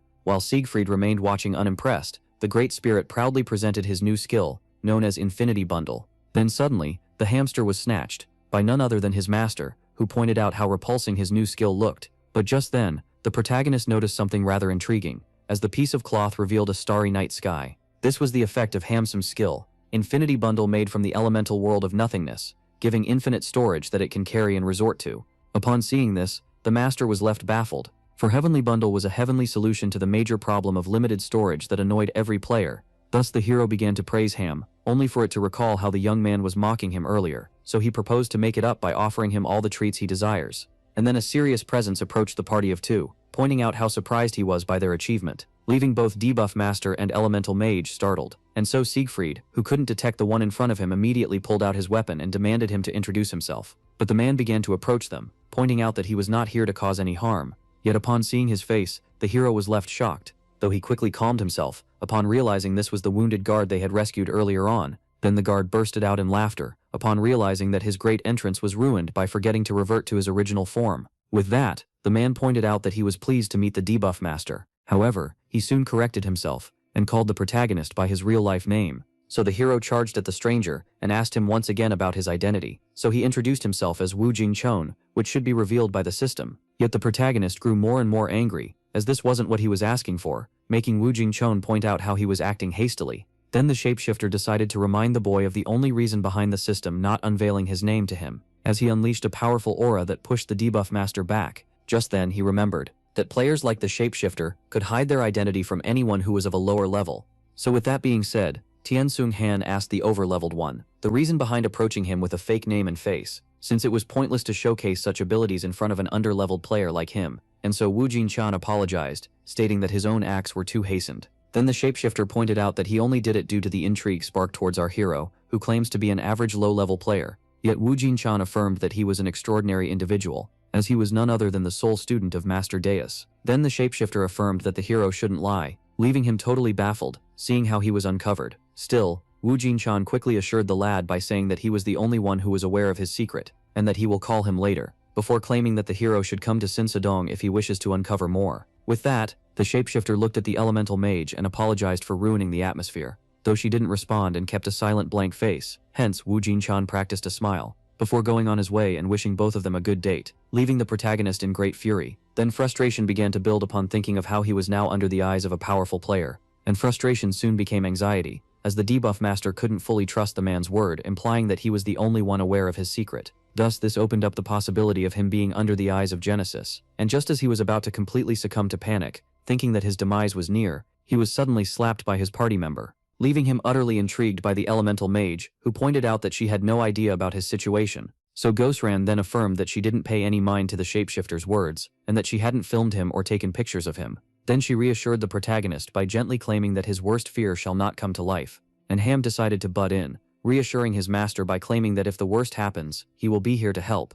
Upon hearing this, the hero was at last eased from stress, and after drawing a relieved smile on his face, he expressed his gratitude toward both of his allies. After that, our hero exited the hidden dungeon and parted ways with his party member, who would stay in the ruins in order to farm some EXP, whereas our hero stopped playing BNW, as despite the emotional support he had received, he was still terrified of the idea that his personal contacts would be uncovered. So with that, the tired Taesung-han was left with no idea on how to act, and 3 days after this incident, Wu Jin-chen contacted him, explaining that he should ask for him in Club Heaven at midnight in Sinsadong. Later that night, at Sinsadong in the Gangnam district, the protagonist began to think of how crazy the high-leveled player must be, wanting to hold a capital conversation at a nightclub.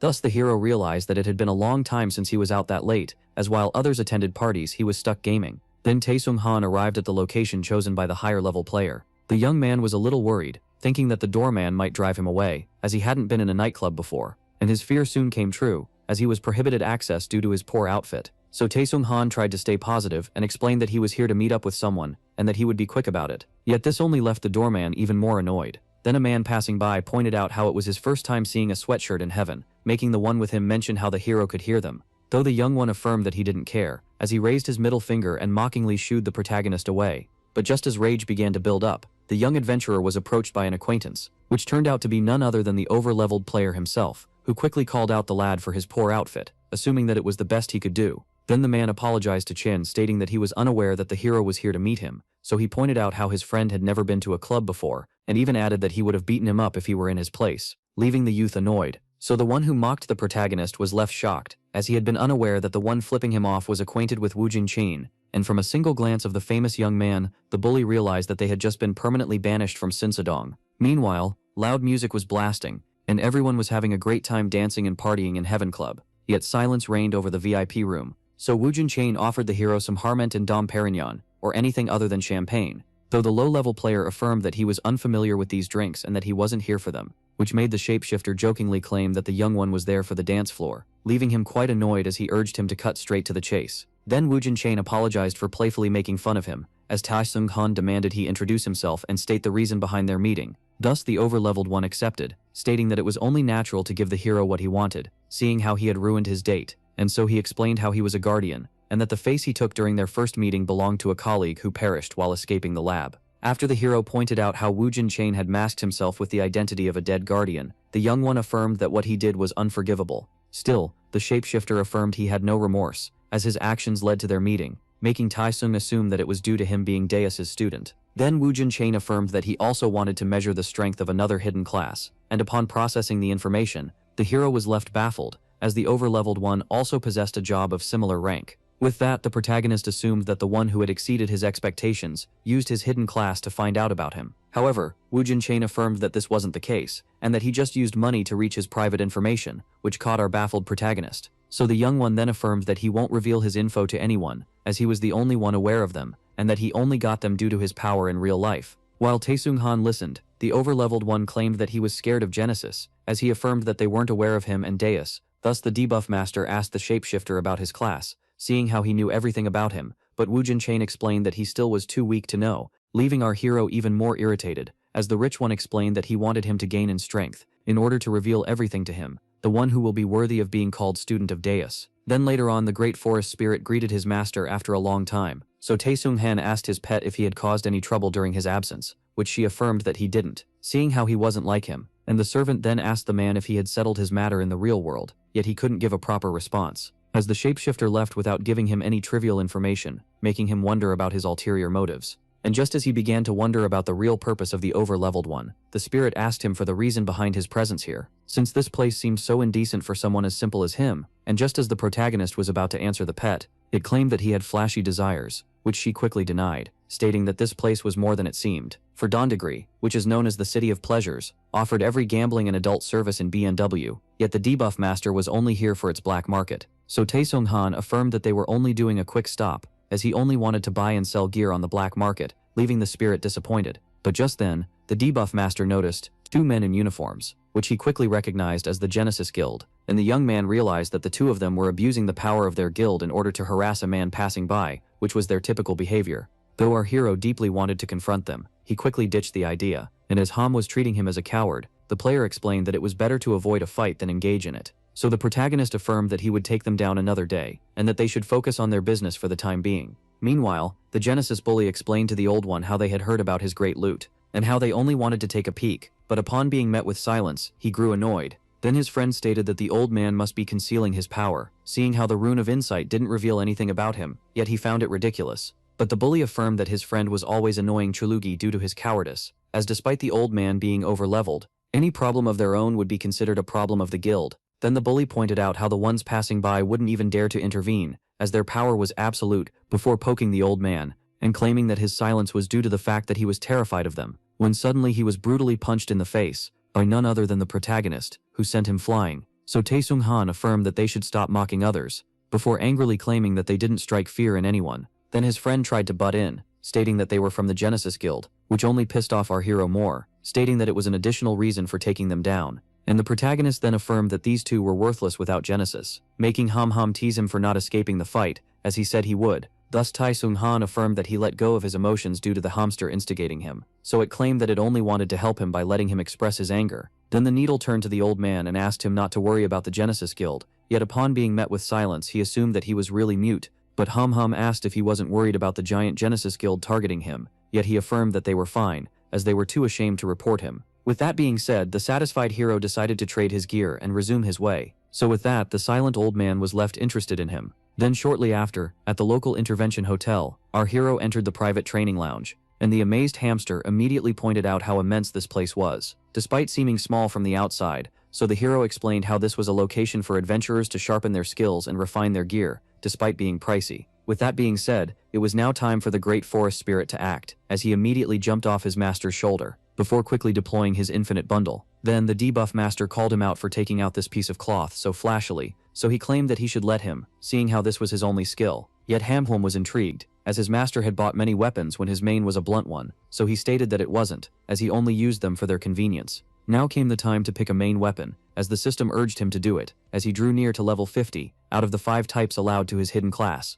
Though wanting to remain a blunt user, seeing how he had experience with them, our hero opened himself to the possibility of the other types. So with that he made a shadow boxer appear, which was a training dummy with infinite stamina and a good defense, and Taesung Han decided to test the shield first, so he charged at the shadow boxer with it, before punching it with his hand, and the shield itself. Then the hero was pleased by the delivered amount of damage, yet he was left unsatisfied by how slow it was, and so, he decided to put the giant sword to the test. But after some time, the hamster began to complain that his master had been trying weapons for the past 2 hours. Meanwhile, our protagonist was left exhausted and unsatisfied, as he couldn't find comfort in any of the weapons, since all of them had pros and cons that made them around the same level. But just as he decided to keep the blunt weapon as his main one, someone approached him stating that all of this was pointless.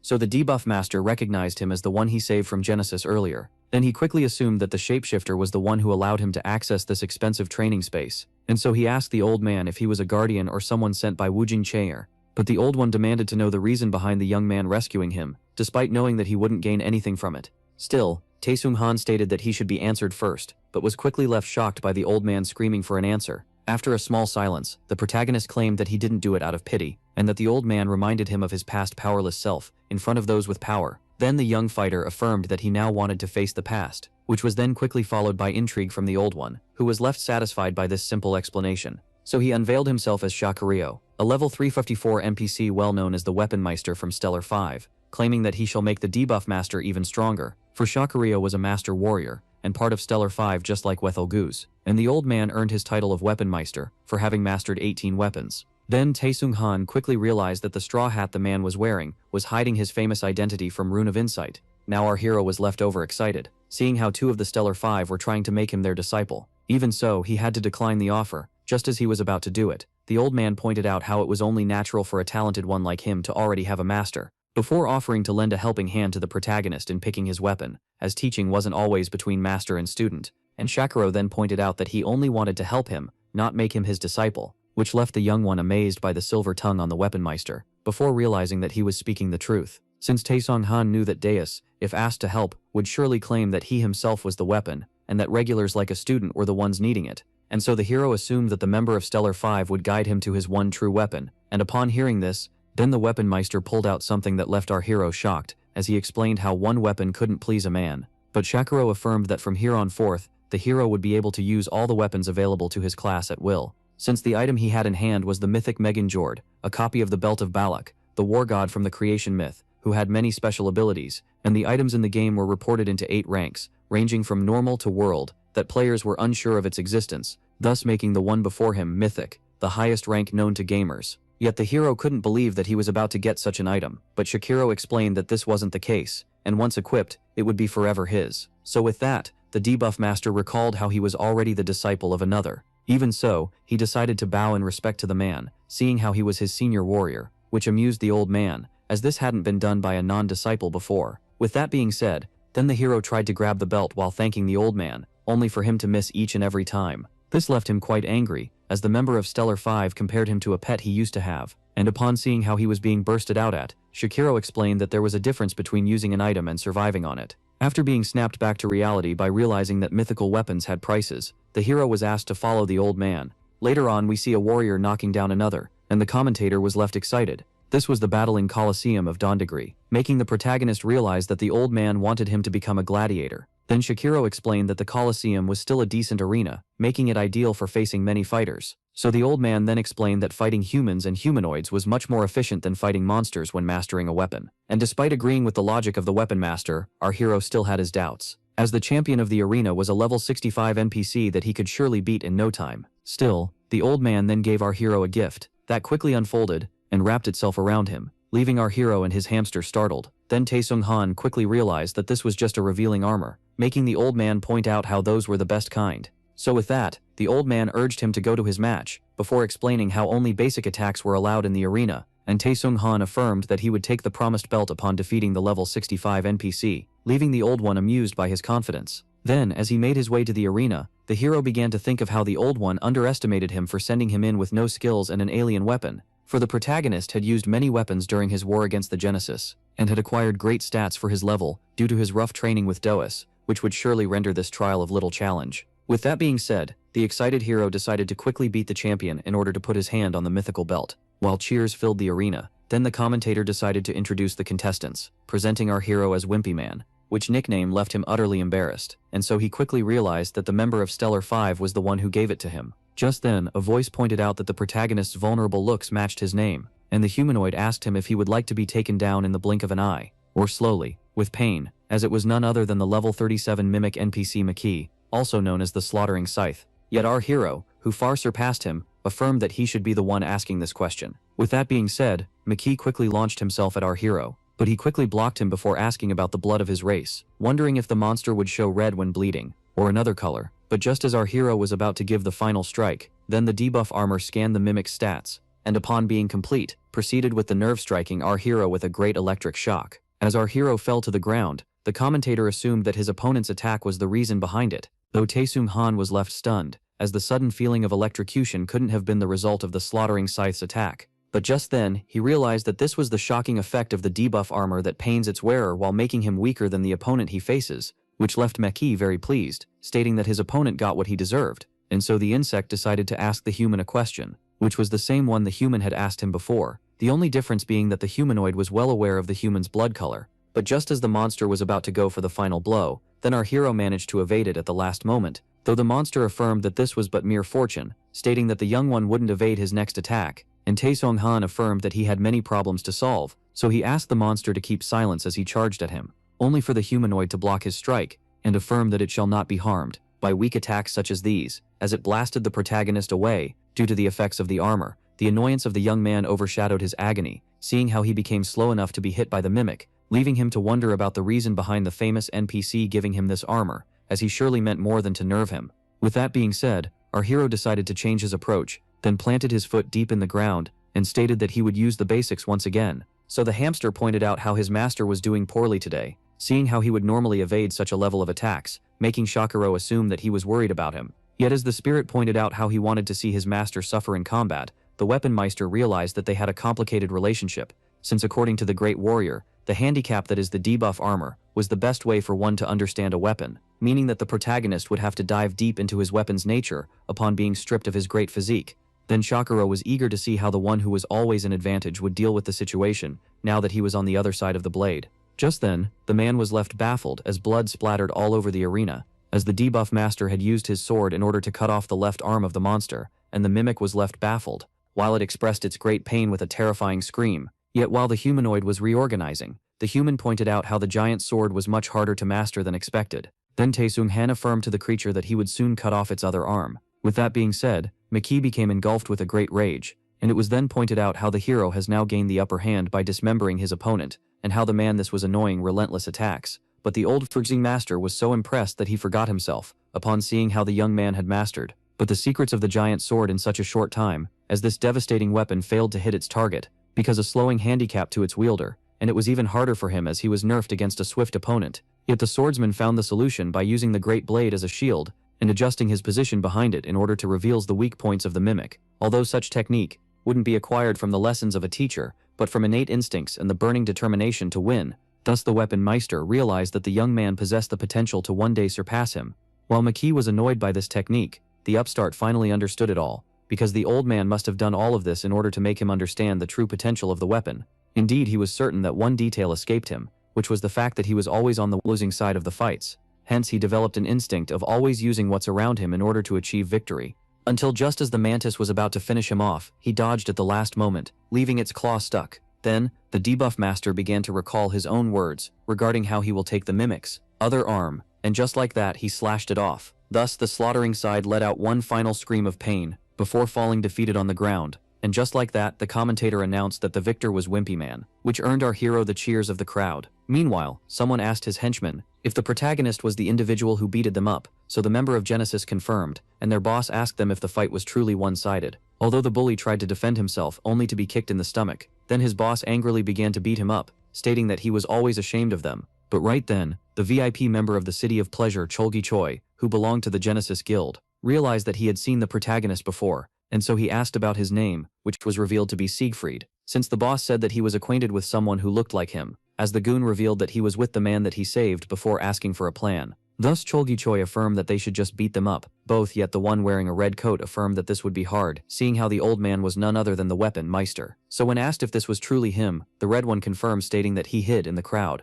which left the boss intrigued by his presence in the coliseum. Then he explained how this man is always treasure hunting, and that a great loot has always present where he roams the longest. Therefore this left the VIP member overexcited, as it meant that a great treasure was inside the coliseum. Now Cholgi Choi recalled the red one's words, pointing out how the task of eliminating the old man was challenging but possible, for the man explained that no one could defeat a healthy shock hero. However, things wouldn't be the same when facing the man that he is now. Soon the crowd began to scream in excitement as the fight kept going on. Then Hochul, the champion of the arena, pointed out how fortunate his opponent was, as he had the privilege of facing him after a week, yet it will also cause his demise, as he affirmed that he wouldn't get out of the arena alive, and so he tried to hit the challenger, who managed to dodge every head. As Taesung Han explained that he thrived at one thing, as he did boxing back in the day, and that one thing was to counterattack fighters like the NPC, as he punched him in the head. Thus the brain of the champion began shaking in his skull, therefore making him fall into the ground. And just like that, Hochul suffered his first defeat, making our hero the new champion of the arena. Soon the crowd began to talk about how entertaining the hero's fights were, as he always turned the tide of the battles, and used many different weapons. Thus the commentator approached the new champion, raising him for becoming the champion of the arena within a week. So he asked him about his opinion regarding his new title. Then Sig Freed revealed that he would be quitting the Coliseum. Eventually at the Intervention Hotel, the young man was putting on a belt, which was none other than the promised mythical item, and just like that, Meganjord was now attached to the protagonist, and adjusted itself to his waist. This made the young man understand why people buy expensive clothes, as he felt good about himself upon wearing a mythical item. Then the old man pointed out how happy he seemed upon putting on the belt, although the weapon master apologized for missing him being crowned champion, before pointing out his quick retirement. So our hero explained how easy the task was. Thus this made the old man burst out of laughter, stating that he had a much harder time becoming champion of the Coliseum back in the day. He even confirmed the young one's doubts, explaining how he debuted on the warrior path a century ago at the local Coliseum, and it was pointed out how the elder used to be a gladiator. So the man explained how he had other motives, as he only wanted to use his skills to make himself a prophet, before claiming that the fights were much harder in his time, making the hero realize that this old man was just like the ones he had back in the real world. Yet when asked if he stayed in the City of Pleasures due to the arena, the weapon meister denied, stating that his return was caused by something else. With that being said, he offered the young one to take a walk with him. Soon after, outside the city, both heroes reached the destination, which were the Forgotten Mines of Dondagiri, a location that the warrior was unaware of. Then the protagonist asked for the reason behind their presence here, making the old man ask him if he was acquainted with the three great atelier. Naturally, the debuff master confirmed, stating that everyone knew about them. So the old one asked him if he knew of the special department of Beerman, and Taesung Han quickly realized that he meant the member of Stellar 5, by talking about the birthplace of death, a department in the great atelier that forged immensely powerful weapons, and that most of the finest weapons in the continent were crafted there. So the old man explained that in the birthplace of death,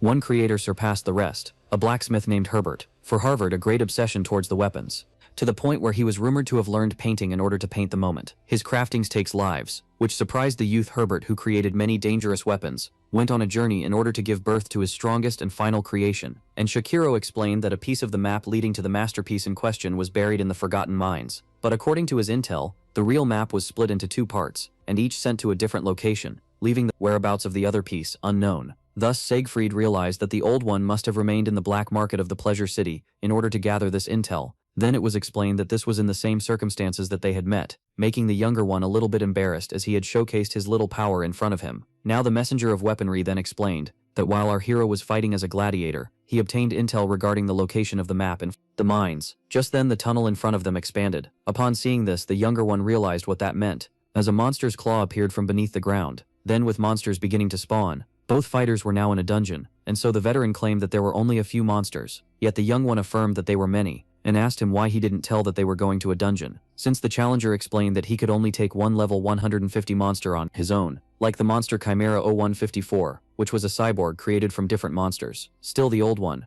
reassured him, stating that he would drive him to his limits despite knowing of his potential, as the young man warned him of the monster charging an attack. Then the elder explained how he will assume his duty, seeing how he delayed the youth's growth by a week, by making him fight in the arena. And just like that, Chimera 0154 was named with one swing of a sword. Upon gaining EXP, the protagonist realized that he was brought here by the genius fighter in order to be carried by him throughout the dungeon, and so the old one explained that he will lead the charge before asking the protagonist if he could follow. Now the elder began to slash Chimera after other how do we use the longer, then making his way through the cybernetical monsters, which left the youth amazed as he jumped 2 levels at once, who was particularly pleased as this kind of XP income wouldn't be possible even with professional piggyback service. And so Sig Freed began regretting not taking his hamster with him, seeing how that monster offered a great loot. So with that being said, our hero reached level 50, unlocked a new skill, which was known as Proof of Existence, that increased the damage to nerfed enemies, and this made the young man realize that this new skill could allow him the edge over foes of a higher level. Then just as he began wishing for elaborate for his new skill, he assumed that Tico tested out on the small monster nearby, only for it to start changing appearance to the hero's shock, as it was none other than Chimera 007, a rare monster that had the ability to morph, and uses it to turn into a vulnerable creature in order to attract enemies. But just then the old one drew his blades and cut down the monsters to pieces, since the weapon meister explained that the one who only relies on his eyes will surely regret it, which the rookie agreed with, stating that he had much to learn. Then the veteran stated that the monsters had almost been wiped out before asking the hero about his progress, so he revealed having gained a skill and great XP. With that being said, the old man stated that they should go look for the treasure. Yet the young man seemed to have a question to ask first, because despite the elder being rumored to use 18 mythical weapons, he was only resorting to an ordinary sword. Now the youth was left baffled upon learning that the old one had disciples and he gave them his mythical weapons, so it was explained that he had no idea about his students' whereabouts, and that he took them in as he was getting lonely in his travels. Then the youth looked at the belt, as the man stated that he only gives the finest to his students, which made the young man even more confused, as despite having lost interest in weapons, the old one was still looking for the legendary weapon. Hence he quickly assumed that the swordsman wanted to gift it to him, which left him baffled, as it seemed that the youth wasn't satisfied with the mythical belt. Although the elder explained that he only goes on treasure hunting quests for his amusement, and that he enjoyed the journey more than the prize, and as the hero rephrased what the old man just said, the veteran affirmed that this was the satisfaction of the hunt. Then after walking for some time, both heroes finally stopped, as they were now in front of a giant door, because the symbol M on it marks the birthplace of death, meaning that they were sure to find a clue, to find the mad blacksmith's final weapon. Yet the protagonist couldn't help but find it odd, seeing how there were no apparent defenses in front of the giant door, making him assume that a trap awaits inside. And just as he asked the old man for advice, this one suddenly coughed blood, thus ultimately starting our hero. So the young one rushed to check on the mentor, who affirmed that everything was alright, and he was only coughing due to an illness he had for years, making our hero recall how the old man was coughing all the time in real life. But just then, the both of them were approached by someone who was amazed that the rumors about the legendary NPC dying were true, which startled our hero, for the man thanked the party of 2 for killing all the monsters, as it made their path easy. This was none other than the devious hunter from the Genesis Guild, known as Cholgi Choi.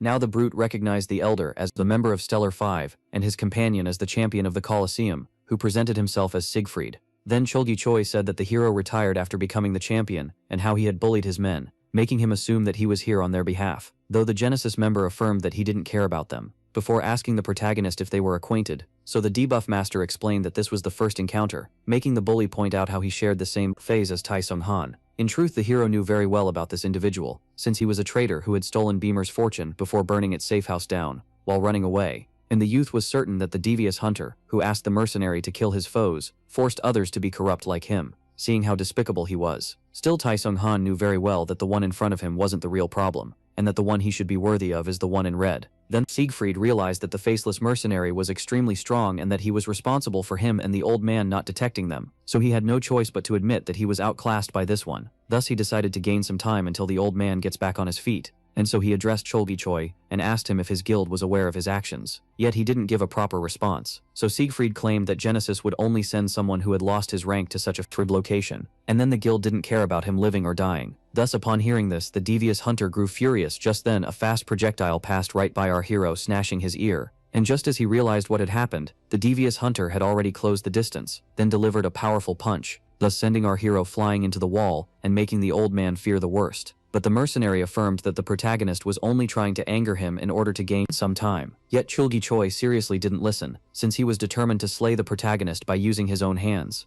So upon seeing this, the mercenary stated that his employer wouldn't require his assistance, so the man tasked him with surveying the old man, while he takes care of the protagonist personally, which left our hero relieved as he had avoided the worst scenario due to the devious hunter's short temper, and he also assumed that the red-cloaked one was tied to the mercenary by money alone. Then after killing the employer, the hero would negotiate with the one in red, using a reward greater than the promised in order to buy time in the worst-case scenario. But just then, our hero snapped back to reality, by his enemy charging up at him with a mana-filled punch, only for him to dodge at the last minute, and just then the brute grabbed his spear, then swung it at our hero, who evaded the head once again, as Cholgi Choi declared that the hero was worthy of his title as champion of the coliseum, seeing how he was able to evade his hits. Now the hero began to think of how his opponent had mastered the lands, and how he excelled at wide-range attacks, by filling the tip of his spear with mana. Even so, the protagonist was certain that he would beat him, and after summoning a weapon that seemed very becoming, then the hero used the item provided by Quickdraw in order to attack his opponent, which left the man stunned as the debuff master drew his weapon from thin air and was dealing damage far superior to the average level 50. Yet, as he firmly planted his feet into the ground and twisted himself,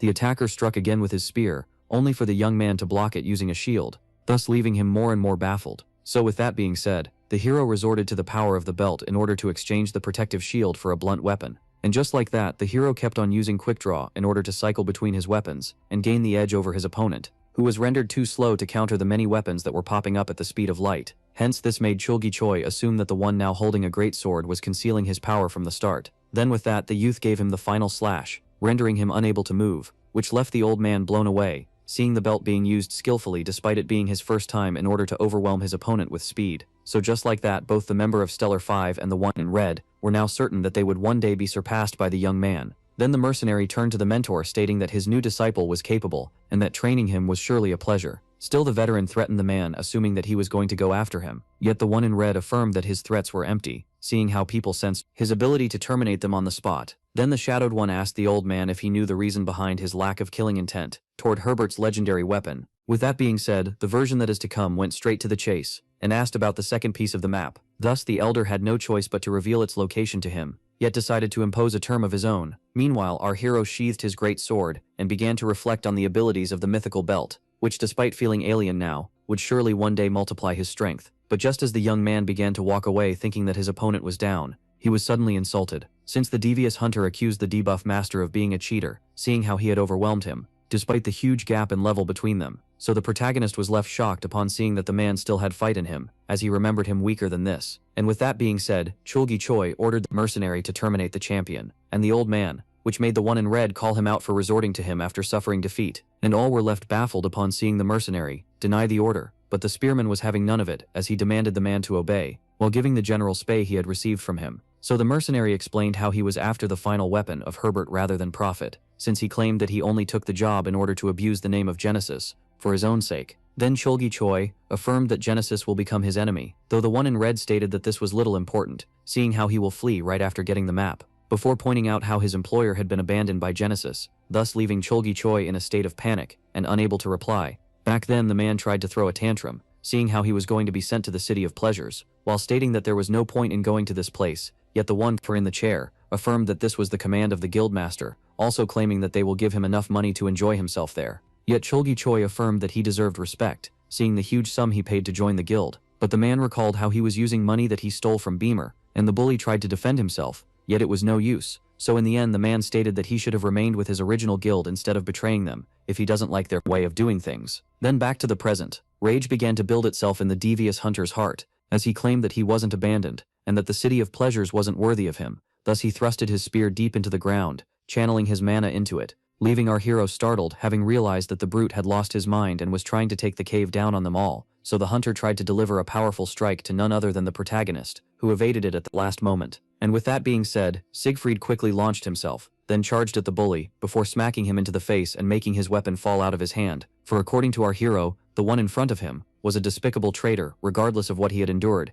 and so he decided to inflict upon the traitor what he had once done to him, by giving him a taste of his own treachery, and finishing him using his own weapon. Just like that, the protagonist used Flying Spur in order to throw the spear and impale the one in front of him, ultimately sending him flying into the giant door. So just like that, the one who once betrayed the protagonist had finally met his demise, and with the door having been destroyed, something appeared from behind it. Then the protagonist received a system notice for conquering the dungeon, asking him to take his prize, with the final room being unveiled, and the treasure chest now being in reach. Now Tae Sung-han realized that the map leading to the final masterpiece was inside this chest, yet the mercenary affirmed that he will be the one taking the map, making the protagonist realize that they were all after the same thing. Still, the old man asked him to calmly surrender, seeing how he had the rights to the map, and Shakiro then recognized the red one from his appearance, and his red mono, as the Crimson Cardinal, which honored the Red Hood, seeing how a member of the Stellar Five knew who he was. So according to the old man, this one was an inquisitor of the office cult, and someone who just became a master. Then just as the swordsman pointed out how our hero couldn't win against him, he was left shocked by his cult, since it also harbored the mad scientist who tried to bring the python back to life. Thus the Crimson Cardinal stated that the debuff master was lucky, as he was spared due to the deal he had made with the old man. But Sig Freed demanded an explanation, so Shakiro explained how he had given up the treasure in exchange for their lives. Though despite hating it, the young man had no choice but to comply with that, seeing how they couldn't take on such a powerful foe as an ill old man, and the weak rookie, and this left the protagonist to cry over his own weakness. Then the Crimson Cardinal pointed out how despite how ridiculous it sounds, life was truly the most precious treasure, before asking the old man about the second part of the map, to which he responded by claiming that he didn't know either. Yet he affirmed that he knew of a way to try and get its position, leaving the red one intrigued, because according to the old man, Herbert casted a spell upon the map that will make the two pieces pinpoint the locations of the second piece, once deciphered, and with that the Red Cardinal asked if he was able to do so, before presenting him with the first piece of the map, while stating that he had a thin patience. Then the Crimson Cardinal affirmed to the old man that he shouldn't try to dupe him. So with that being said, the member of Stellar 5 began deciphering the spell, thus leaving the protagonist baffled, as it was none other than the spell of pursuit, which made the one in red point out how bizarre the blacksmiths must have been for casting such a great spell on a small map. Then with that being said, the location of the second piece was about to be uncovered. The first part of the map resonated with our hero, revealing that he was the one holding the second piece of the map, as the system urged him to rejoin the two pieces. Just like that, everyone was left blown away, and back a year and a half ago, others were left unsatisfied, since Chulji Choi began to complain about how all their efforts were for some puny rewards, making his guildmate affirm that this had already happened. With that being said, the short-tempered gamer affirmed to the guildmaster that they should avoid small raids such as these, making the protagonist apologize. Just then, our hero stumbled upon a part of a torn-up map. Then the protagonist asked Jin Woo if she had any knowledge about it, to which she responded by stating that they should quickly dispose of it, as it was pointless. Yet upon feeling the small mana coming from it, the hero decided to keep it with him. Now back to the present, our hero remembered how he had forgotten the second piece of the legendary map in his inventory all these months ago, and the old man demanded an explanation, so the young one explained how he had taken it from robbers, but had no idea about its real value. Upon seeing this, the Crimson Cardinal fell into a red rage, thinking that he was being deceived, ultimately attacking the both of them, and despite the old man blocking it, still our hero felt great pain as he wasn't so lucky. Just like that, the debuff master was sent flying into the wall. Then Shakiro asked the one in red to calm himself, as he had misread the situation, yet the Crimson Cardinal didn't want to hear any of it, thinking that the old man was just trying to save himself, before pointing out how he regrets ever trying to negotiate with him. And just then the one in red activated his skill, Barrier of Blood, thus making the old man realize that they were never meant to leave this mine alive. So the Cardinal explained how this was only natural, as he had to do what he must, seeing how Shakiro was still a member of the Stellar Five, despite being past his prime, before bringing up the protagonist who had enough potential to threaten his cult. First, it was better to end him in his early beginning. Yet the swordsman affirmed that it was the one in red who would meet his demise, as he cut off his spell, in order to freeze the protagonist, which shocked the Crimson Cardinal, as the old man had easily cut his solidified blood. Just then the same old man closed up the distance between them, before delivering powerful slashes, thus making the one in red realize that he would have been a goner if it weren't for his armor, seeing how the ill Shakiro was still one of Stellar 5. Then the old man explained that the Crimson Cardinal still had a chance, and that he shall let him escape with his life if he takes down the barrier, leaving him utterly annoyed. The man then affirmed to the old one that he shouldn't get on his high horse, due to his surprise attack, since he hadn't shown his true strength yet. Upon hearing this, the old man made the box of weapons appear, before drawing them all at the same time, using his magic, and affirming that he too still had strength to show. Now the Crimson Cardinal, who praised the man for his adequate mana-wielding technique, affirmed that the standard weapons couldn't bring him victory. Even so, the weapon meister firmly affirmed that they would be enough to cause his demise. Then with that, the old man charged at the blood attack, and with a swift move of his blades he easily cut it down, while Shakiro kept on trying to close the distance, as the man bombarded him with heavy attacks. Just then the Crimson Cardinal formed himself as a sphere of blood, in order to defend himself from the axe of the sword master, and their clash was so powerful that it resulted in the ground shattering, from seeing the perfection residing in each of his moves, as well as the immense power harbored in the simplest of attacks. So our hero was left blown away by the power of the weapon meister, yet he was fully aware that, while the fight kept going on, he would surely become a disadvantage due to his regular weapons. Then the Crimson Cardinal began to pity him, stating that the outcome of the fight would have been long decided, if the old man hadn't given his true weapons to his students. But Shakiro couldn't understand what the red one was trying to say, so he explained that the man was sure to meet his demise because of his loving nature, as he used bloody guillotine on him, and the old man tried to block it using his weapons, only for them to crack under the spell. Just like that, the bloody guillotine connected with the ground, yet its caster didn't sense anything being hit, and just as he began to think that the old man evaded it at the last second, he was suddenly attacked, then hit in the face by yet another regular weapon. Still, the old man claimed that even if he had a loving nature, it is this very nature that can transform the world, and as he pointed his weapons to the Crimson Cardinal, he affirmed that he had many weapons that he still had not used, which amused the Crimson Cardinal, who firmly claimed that he'd make every weapon crumble along with their master. So the two men powered their heart into the battle, each trying to take the edge over the other, while the one in red kept on destroying Shakiro's weapons one by one, until finally one never-drawing weapon remained along with the two he was holding. Then once the sword in the old man's hand was destroyed, the Crimson Cardinal launched himself at him, stating that he was now defenseless and at his mercy. Yet Shakiro affirmed that the man must have miscalculated, claiming that he had more than 18 weapons, thus leaving him utterly shocked. Then the old man explained that he kept a few spare weapons with him, for urgent cases, before pointing out how the blood magic of the Crimson Cardinal wasn't as strong as it was, meaning that he was tired. With that being said, the weapon meister decided to give him the final blow using his spear art, and the red one was left defenseless, as he was struck with the third form of the art known as lightning flash. So with that being said, the Crimson Cardinal was left baffled, as the old man hadn't revealed all of his techniques, and yet this old man wasn't done yet, as he struck the blood magic user with the second form, then as well as the first form. So the man then decided to go for the final attack, by unleashing Form 0 upon the Crimson Cardinal, and the impact resulted in a great shock that the protagonist couldn't help but compare to the real world's heavy military weaponry. Just like that, the hero witnessed the prowess of a member of the Stellar 5. Meanwhile, the old man began to think of how this technique was too powerful for this regular spear, and how it had been long since he had such a fierce fight. And just as he began to think of how powerful his opponent was, he suddenly pointed out how the master had now run out of weapons, before letting out a sinister grin, then followed by a great spur of blood magic. And just as the hero began to fear the worst, his quest master's grudge had been triggered, the one that implied that he had to defeat the other 7 successors of the Mighty 8, who ruled the continent 5 centuries ago, with one of them being the successor of the blood demon Berserk. So upon seeing that the epic quest that Deus gave him had been triggered,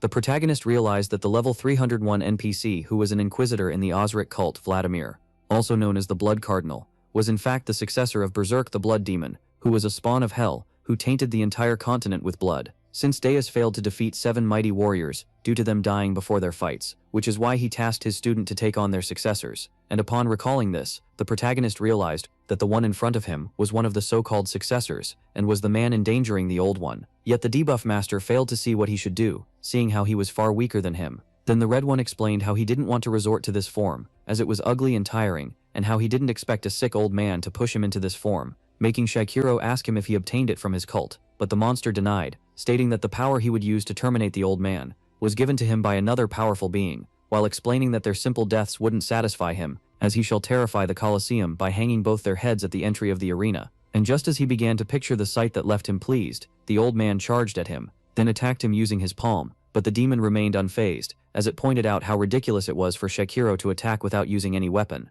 So Vladimir then began stomping on the elder's head, claiming that he was angry at him, as he had murderous intent for his student. Yet the swordsman explained that this wasn't the case, since he was never the master of the prodigy, and that the youth is the student of someone who outclassed him by far, as he tried to get up, but seeing the sick old man hold on to life, left the demon irritated. Just then, the elder asked Vladimir to lay his eyes upon a spell that he could have never taught to the young man. And the Crimson Continent was left uneasy, but quickly realized that this was in fact skills from the hero known as Zone of Mortality, that nerfs the target's overall defenses, and Zone of Frailty, the target's stamina and mana. Then the old man pointed out how the successor of the blood demon had lost his focus, before reminding him that they were originally facing each other. And the Crimson Cardinal was left shocked upon seeing Shakiro levitate the destroyed weapons, as the weapons had been gathered.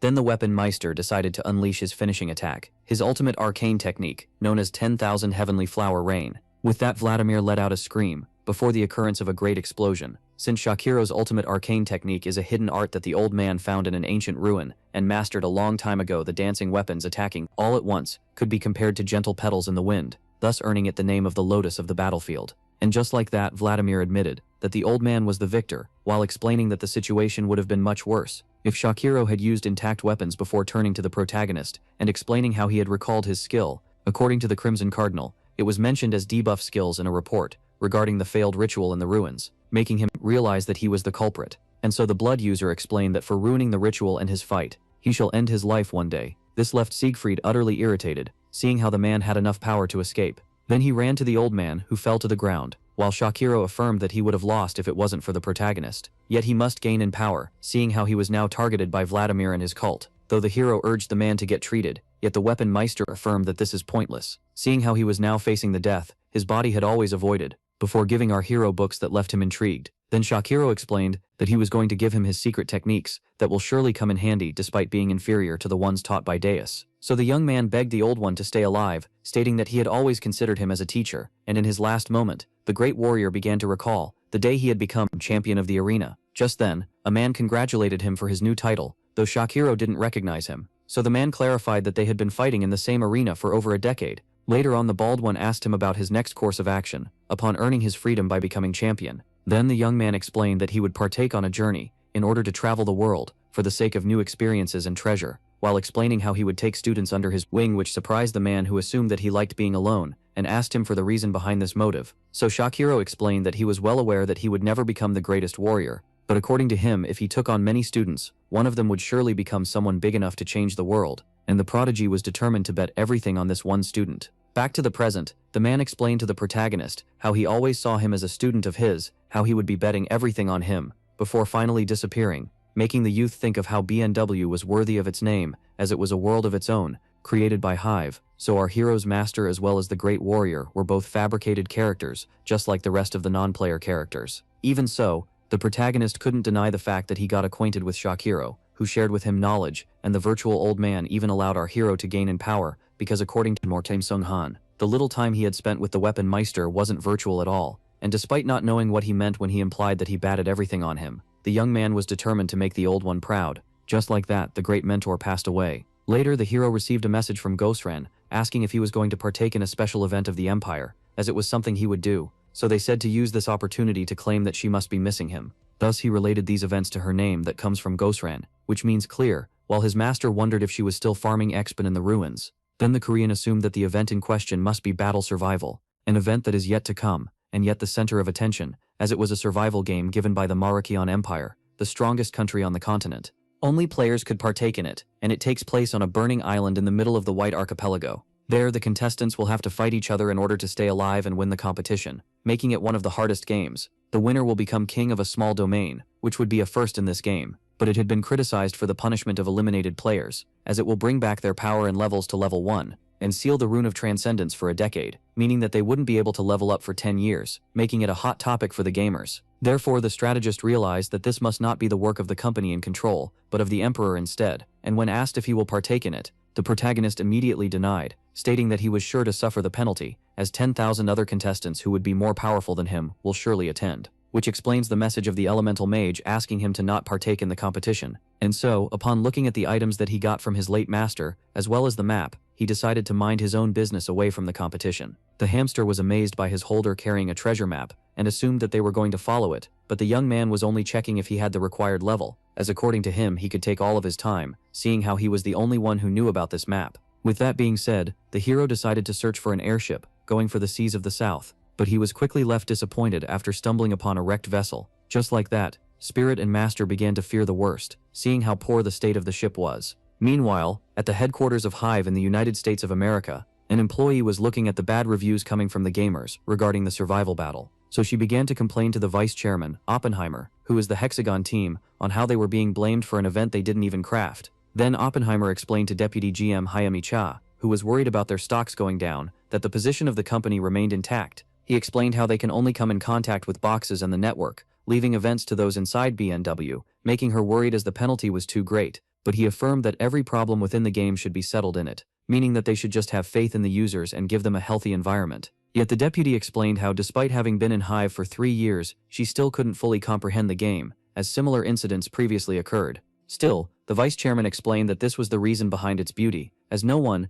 not even the CEO of the company, knows about the outcome of the story. Even the divinities will have no idea about the upcoming events. Meanwhile, on the airship of our hero, the hamster happily claimed that he was flying, and while in his delusion, the hero asked him to keep quiet for the sake of not disturbing others, before realizing that they were the only 2 passengers on the ship. Then the young man felt reassured upon seeing that this old vessel could still fly, when suddenly, he was startled by a man affirming that it only looked as such due to his liking for the antique appearance. So the traveler realized that he was talking with the drunken captain, and claimed that he should be maneuvering the ship, making him state that the youngs are always worried, before explaining how he is using a broom to block the wheel, as their traveling course was a straight line, making the youth doubt the man having a license. Then the captain affirmed to the young one that their trip will be easy and smooth due to the beautiful weather, yet our hero was left anxious and annoyed. So Sig Freed decided to do some preparation during his short stay on the ship, and he chose to firstly absorb the Python score that he obtained in the ruins. Then upon using one of his skills, he successfully imbued the Python score into his body, increasing his light energy and light resistance by 60. Since he learned that he could use this new light energy in order to perfect skills,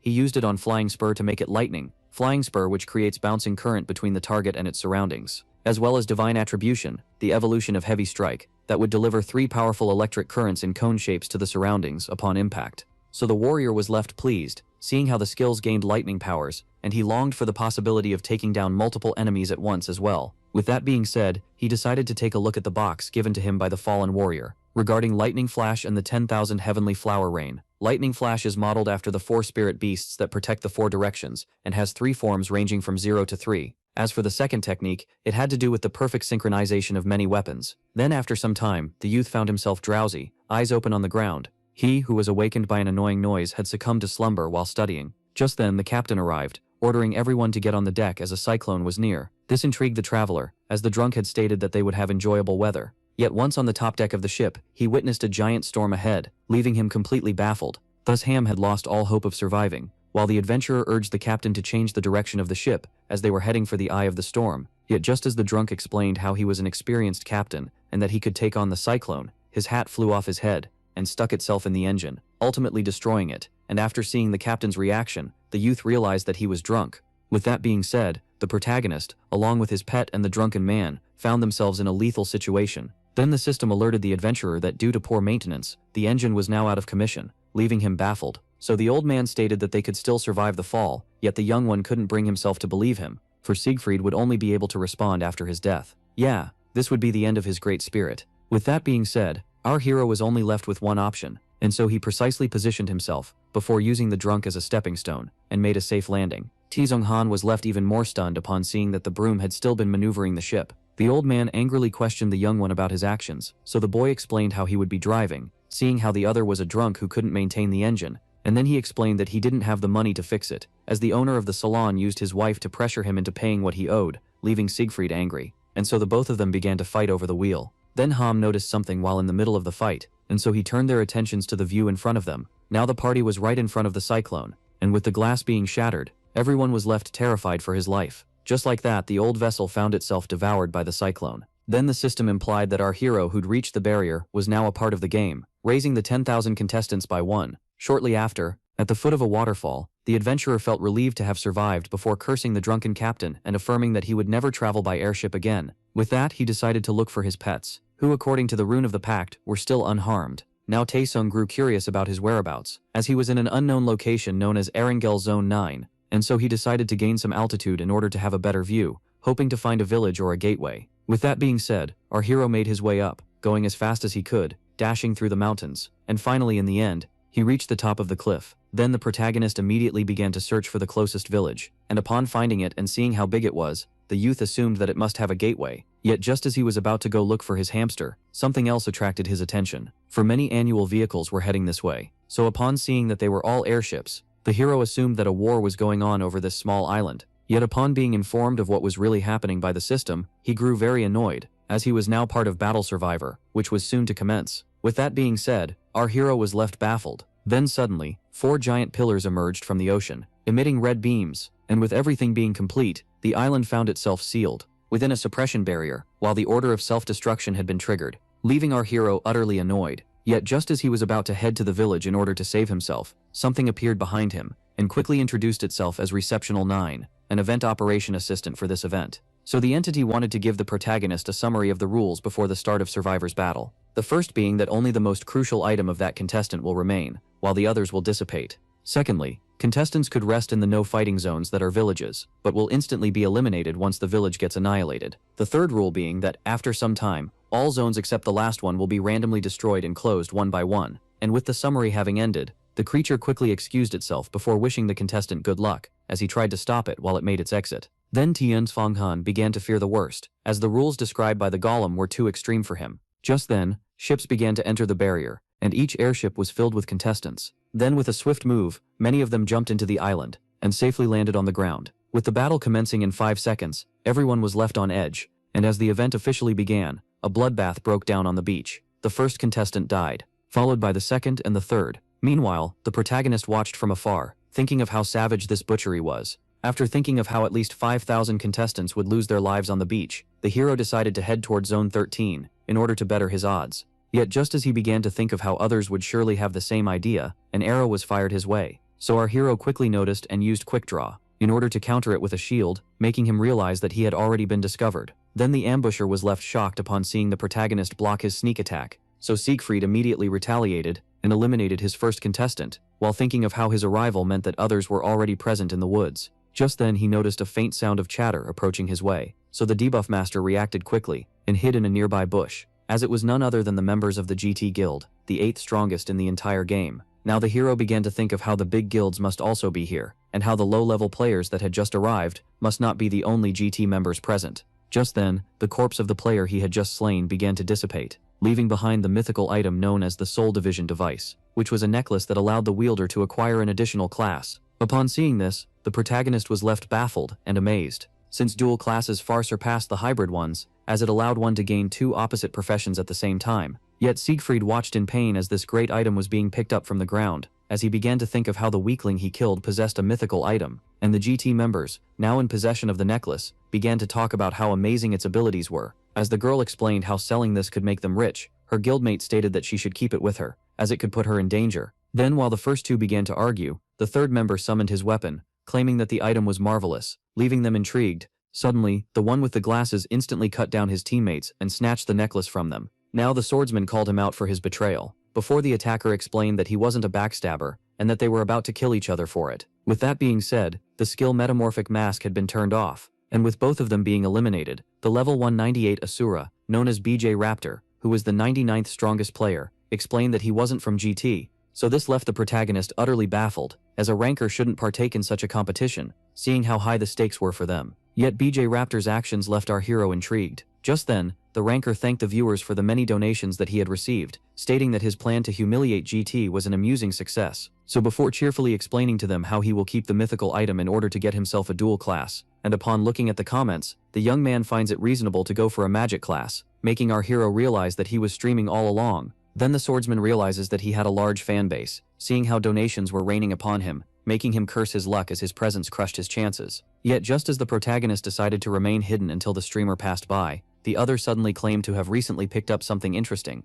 and the ranker pulled out the young man's hamster, explaining to his viewers how he wanted to make it his, but the little beast already had a master. Even as a Triviant expressed its intention to become its new master by slaying the previous owner, Ham rudely affirmed that the hero would surely defeat him. Now the one known as BJ Raptor explained how he should be the strongest on the island, before asking the pet if it truly believed that its owner could defeat him, to which it firmly confirmed. Just then the great forest spirit spat in the young man's face, explaining how it would never allow someone like him to become its master. With that, the ranker's expression darkened, and as he began to squeeze the little hamster, then the angry streamer wanted to see if the hamster's owner would arrive before he managed to crush it to death. But just then BJ Raptor noticed a hostile presence behind him, which was none other than the warrior here to rescue Ham. Yet upon taking a look at him, the ranker affirmed that he wasn't but a weakling, so the determined fighter charged at the streamer, and launched an attack only for it to be easily dodged while the other looked disappointed. Even though the ranker assumed that Tian Song-han had some bite to back up his bark, he quickly discovered an immense gap in level between them. Still, as he kept on easily evading his opponent's attack, he affirmed that such a weak presence would be bad for the views, and that he didn't need a pet like Ham. With that being said, then the young man prepared himself, and he threw the little spirit away. Meanwhile, while the protagonist was focused on his friend, the overleveled Asura closed the distance, ready to attack. Yet the warrior quickly noticed, and he reacted just in time. That surprised the ranker, as he didn't expect the level 53 to survive his attack. Even so, the young man's arm found itself trembling from the shock, and he was knocked back a few steps away. Thus the swordsman quickly realized that he was powerless in front of the ranker, seeing how he easily pushed him away. However, he decided to keep his calm and planned to go to the nearest safe zone, where he would invoke the hamster and move to another part of the island. But just then, the streamer asked him if he was planning on ascending. Then he ironically proposed to help, as he destroyed the structure with his powerful slashes, leaving our hero to fall. Now the streamer claimed to his viewers that the hero was merely awakening, before jumping behind him in order to create a scene for them. That act made the protagonist realize how mentally unstable his opponent was, and with that, a great explosion occurred. As a result, a member of the 9th strongest guild, known as Premier, decided to stay ready at all times. At the same time, another gamer with a stone arm successfully slayed 2 adventurers, leaving his tired self relieved by his victory. Soon explosions began to occur all around the forest. Meanwhile, the protagonist was fleeing for his life, while the streamer closely followed him in order to hunt him down, urging him to fight fair and square. And BJ Raptor was very well aware that the hero was planning on getting into a village and shaking him off by using teleportation. Originally, the streamer prolonged the chase in order to get more views, and just as he was about to get serious, chains suddenly appeared out of nowhere and quickly bound him, which was the warrior's skill, speed restriction, that slowed down all of the ranker's attributes, making him realize the meaning of debuff master. Then a flying weapon appeared out of nowhere, heading toward the streamer's back, only for him to quickly notice it and kick it away. Now the Asura once more found himself annoyed by the electric shock caused by the light attribute of the attack, but he quickly noticed how the protagonist's weapon was ricocheting from one tree to another. And just then the challenger himself appeared behind the streamer, explaining the full length of these 2 skills, before using supreme content, and just as he was about to stun the target, before dealing the final blow, he was left surprised by the crazed smiling ranker, who firmly stated that he was happy to have confronted him. Then the streamer summoned another blade, and he sliced off the vines restraining him, as well as their caster. With that, a great explosion occurred, thus leaving our hero's weapons destroyed. When he was rendered armless and missing a leg, then the swordsman began regretting not running away, as he quickly realized that he would have met the same end regardless. Just then, the ranker explained how strong he must be, seeing how he had survived his attack, and the streamer then apologized for calling him a weakling, seeing how he was more powerful than the GT members, before firmly affirming that there was no way of him winning due to the immense gap of level between them. With that, he asked the viewers about the fate that he shall inflict upon the protagonist while asking for donations, when suddenly, he received a notification explaining that the zone they were in would be bombed in less than 60 seconds. So with that being said, BJ Raptor asked for donations in order to quickly decide the fate of the hero, which didn't please the viewers. Just then, one of them named 1,000 Wu Jin donated an immense sum, asking him to flee and let the bombing finish him off. Upon seeing the huge amount of money that he had just received and thanking the generous viewer on air, he decided to quickly accept his request. And as he pointed out to the fallen fighter how fortunate he was that someone paid for him to be spared, the little blue began to think of his savior. Just like that, the ranker left the protagonist paralyzed and alone on the ground. The outclassed young man began to curse his fortune, seeing how he had stumbled upon someone who greatly overpowered him, and the hero couldn't even resort to potions, seeing how BJ Raptor rendered him armless. He then began to worry about his path, before letting the dark thoughts end, as panic installed itself along with great regrets. In the end, the hero apologized to his mother, seeing how he had reached the end of his road, and the desperate soul began to fear the worst, as a few seconds only remained, but quickly lost hope upon seeing the counter hit 0. And just like that, the protagonist had met his end. Almost a week had passed since, as the broken player found himself depressed and alone in his room, scrolling on his phone while being surrounded with bottles. Then he began to complain about the immense loan that he had to pay, that even surpassed his debt. Now the regretful adventurer lamented not selling items before, as he wondered about the events that led to his current situation, seeing how big the debt seemed. Now, in the end, he blamed it all on the drunken captain that led him to this island, and so he promised himself to beat him up the next time they meet. This left the downcast gamer to cry in his misery, seeing how he had returned to being someone at the mercy of the debts. Just then, our hero received a message from Wu Jin, and despite not wanting to answer, he was left baffled upon reading it, as it stated that he was still alive within the game. With that being said, the protagonist logged into BNW, and found himself in an intervention hotel inside Zone 12. The young man decided to check his stats, and was left overjoyed by them, as he had only suffered a normal death. Just then, someone quickly rushed at him, which was none other than his summon, and upon seeing the bandages, the hero quickly checked on the little beast, who was crying, thinking that his master died by his fault. Yet the warrior explained that the sin was his for failing to shield him. Just then, someone recalled his own words to the hero, stating that he was very much alive. This was none other than Wu Jin, whom our protagonist assumed to be a GM due to his presence on the island, yet the man denied. Now the overleveled one explained how the protagonist had suffered a normal death, making Sig Freed assume that it was due to a glitch in the system. Then the man explained that the fighter must not have been under the effect of the self-destructing aura, which left him intrigued, as the term seemed familiar. Wu Jin claimed that it was the barrier that nerves the players upon crossing it in order to enter the island, and our hero had crashed into the island before the skill was activated, meaning that it went on with him already being on the island. With that, the young man formed a theory that his friend had escaped the debuff, allowing him to have a normal death. Upon hearing this, the protagonist was left relieved, seeing how terrified and anxious he was. Then the confused gamer asked Wu Jin for the reason behind his presence on the island, assuming that he was partaking in the event, only for the man to laugh and explain that it would be like an adult fighting children, which weirded out our hero, and Wu Jin explained that he also didn't pre-register for the game, leaving him more intrigued about how he got into the island. So the overleveled one explained how he wouldn't be able to fight for a small period of time, as he looked at his twitching hand, as he had forced his entrance. Yet he then affirmed that this matter was of no importance, because they needed to discuss the occurring event, and the older gamer explained that the players in the island were divided into 4 major groups, with the first being the poor solo players like the protagonist, who was left annoyed by this claim, then the second and third group being the ranking guilds, Premier and GT, while the last one would be the influencer, who was a young man named Guangjin Li, sent by Genesis, and who had almost slain our hero. Now the swordsman expressed how shocked he was to see that the ranker belonged to Genesis, yet his friend explained that it wasn't actually the case. Thus our hero's worst fears were brought to life, as the big guilds who made him look powerless were on the island. Still, the mentor tried to reassure him that only 3 of the 10 strongest guilds were present, so the boy asked if others like Seraphim were involved, but the other leveled one denied it, explaining that they didn't have the guts to enter such a risky gambit, as for them it was not worth it. On the other hand, the 3 present guilds had authority and power, which is why they entered this risky competition. Even so, the big guilds decided to take their precautions, like GT and Premier, who sent many low-level players, having planned to achieve victory by favoring quantity over quality, making our hero understand why the GT members he saw were of a low level. Genesis, on the other hand, came up with a tactic to counter this plan by hiring the ranker, who could take on the entire island alone. Eventually, Tian Sung-han was forced to admit that Genesis came up with a genius plan, as they didn't put themselves directly at risk, making him wonder what the streamer was after. Yet upon learning that he was promised to become the Vice Guild Master of Genesis, he was left astonished, for BJ Raptor had been known as a genius gamer since childhood, yet he was corrupted by fame, which led him to commit many devious acts, including bad behavior as well as hiring others to perfect his accounts in other games, which led him to remain without guild and sponsor, despite being the youngest player, as all were trying to avoid him. Now the hero put on a gloomy expression, explaining how he quit watching streams, and that the boy must be greedy, seeing how much donations he was getting, though the mentor tried to claim that the young man was just worried, wasting his own potential, making the protagonist think that he was implying that success is lonely. Then Desire, the master of Genesis, who is rumored to become the chairman of the Pro Gamer Association, promised the boy to make him his number 2 if he wins. If the streamer actually wins and gives his kingship to Hyungsok Chae, who is known as Desire, he will use it to make his own kingdom, where he will rule over all NPCs, making him the first king player. Yet just as he continued explaining, the hero cut him short, as it was too painful to hear.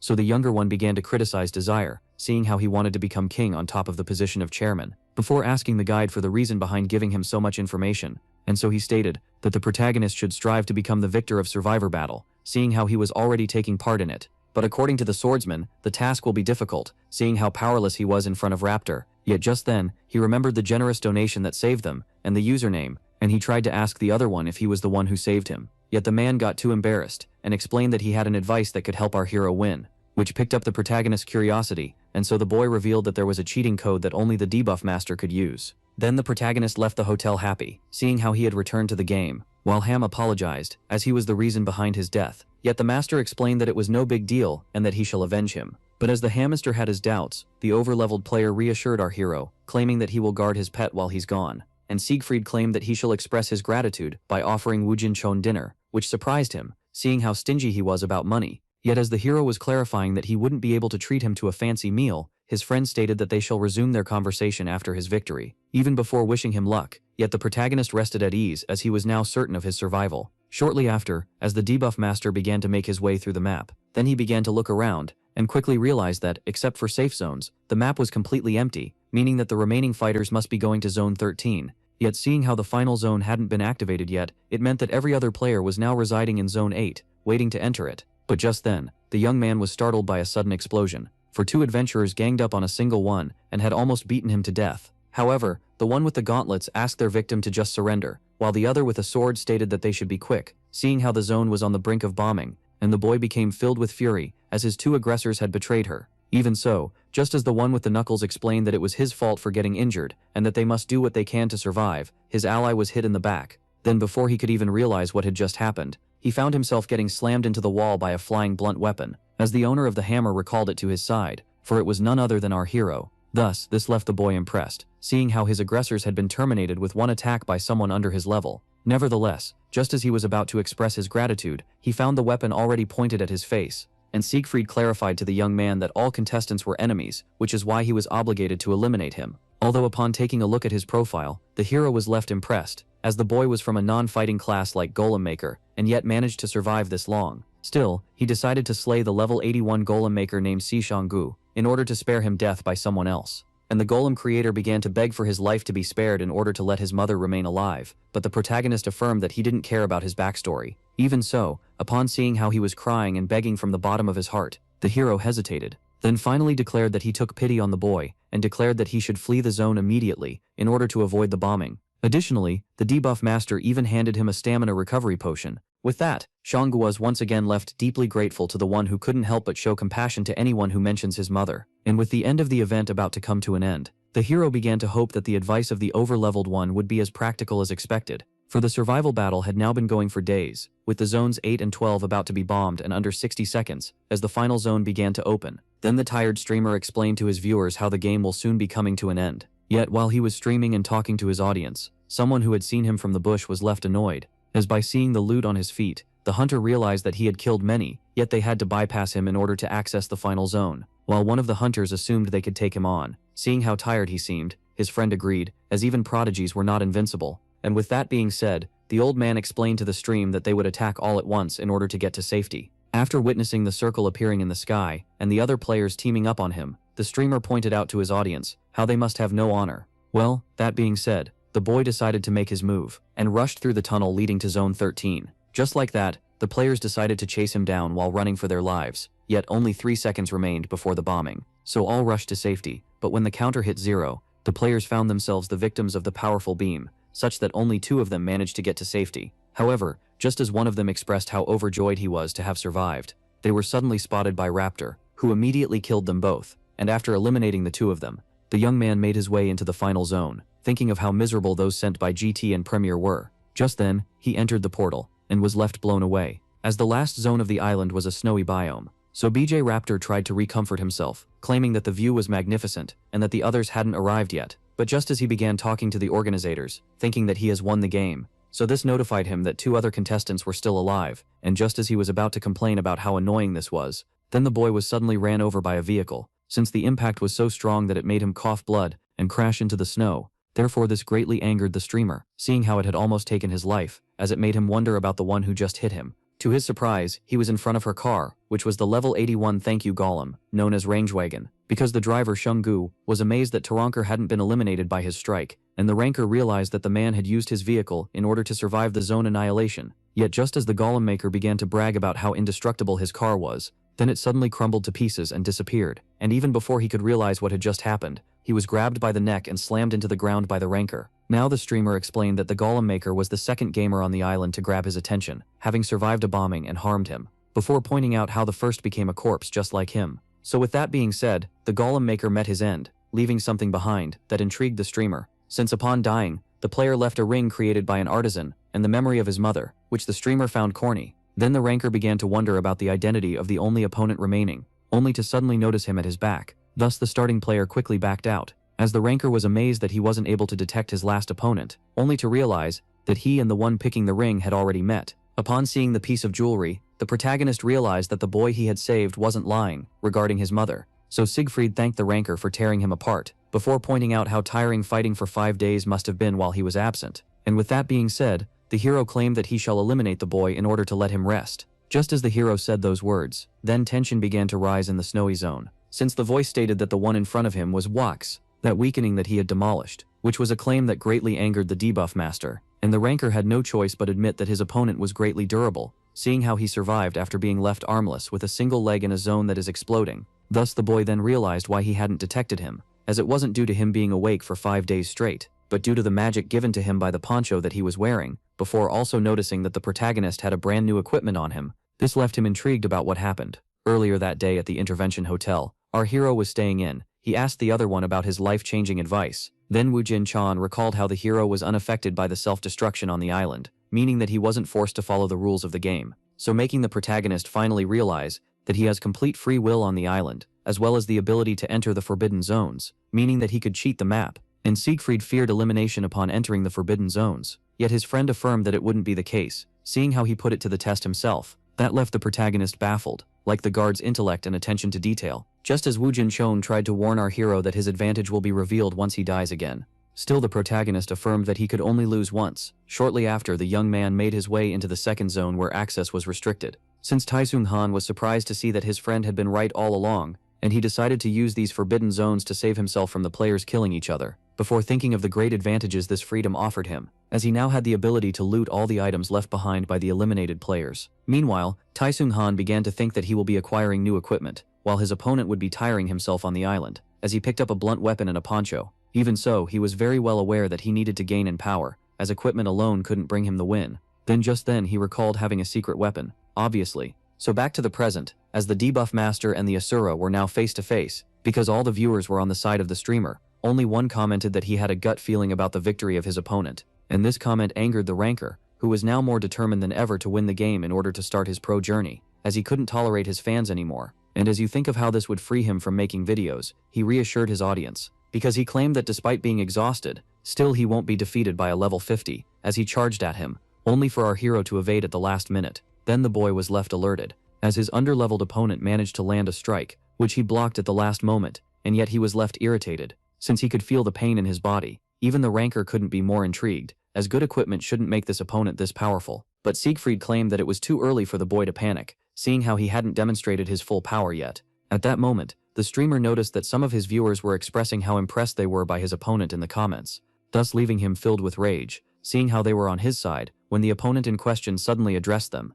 Then the viewers were left confused, seeing how they didn't expect him to directly interact with them, as he apologized to those who liked his foe. Just then, the protagonist firmly claimed that he will be putting the young genius back in his place, thereby making the number of his own fans grow more and more, as some even wanted him to start his own stream. Meanwhile, the pet asked his caretaker if his master was doing well, which made the guard believe that it was concerned, as it had asked this question many times. Even as the tsundere hamster definitely tried to deny it, the hidden class reassured him that everything was going well, which fed the great forest spirit with joy, and Wu Jin-chan had already predicted that the hero wouldn't be selecting any gear he found on the ground, since the blunt weapon he uses was slow despite its high amount of damage. But this quirk was quickly fixed by the quicksilver gloves that enhanced the attacking speed. Then the protagonist even equipped himself with the piercing of greed that enhances his lifesteal, and he realized that his friend was more knowledgeable than the ranker regarding the game, as regardless of the rank, all items were picked to take him on. Even so, the streamer made his way through the ranks due to his astonishing reaction time, meaning that even if tired, he still had the edge over the protagonist.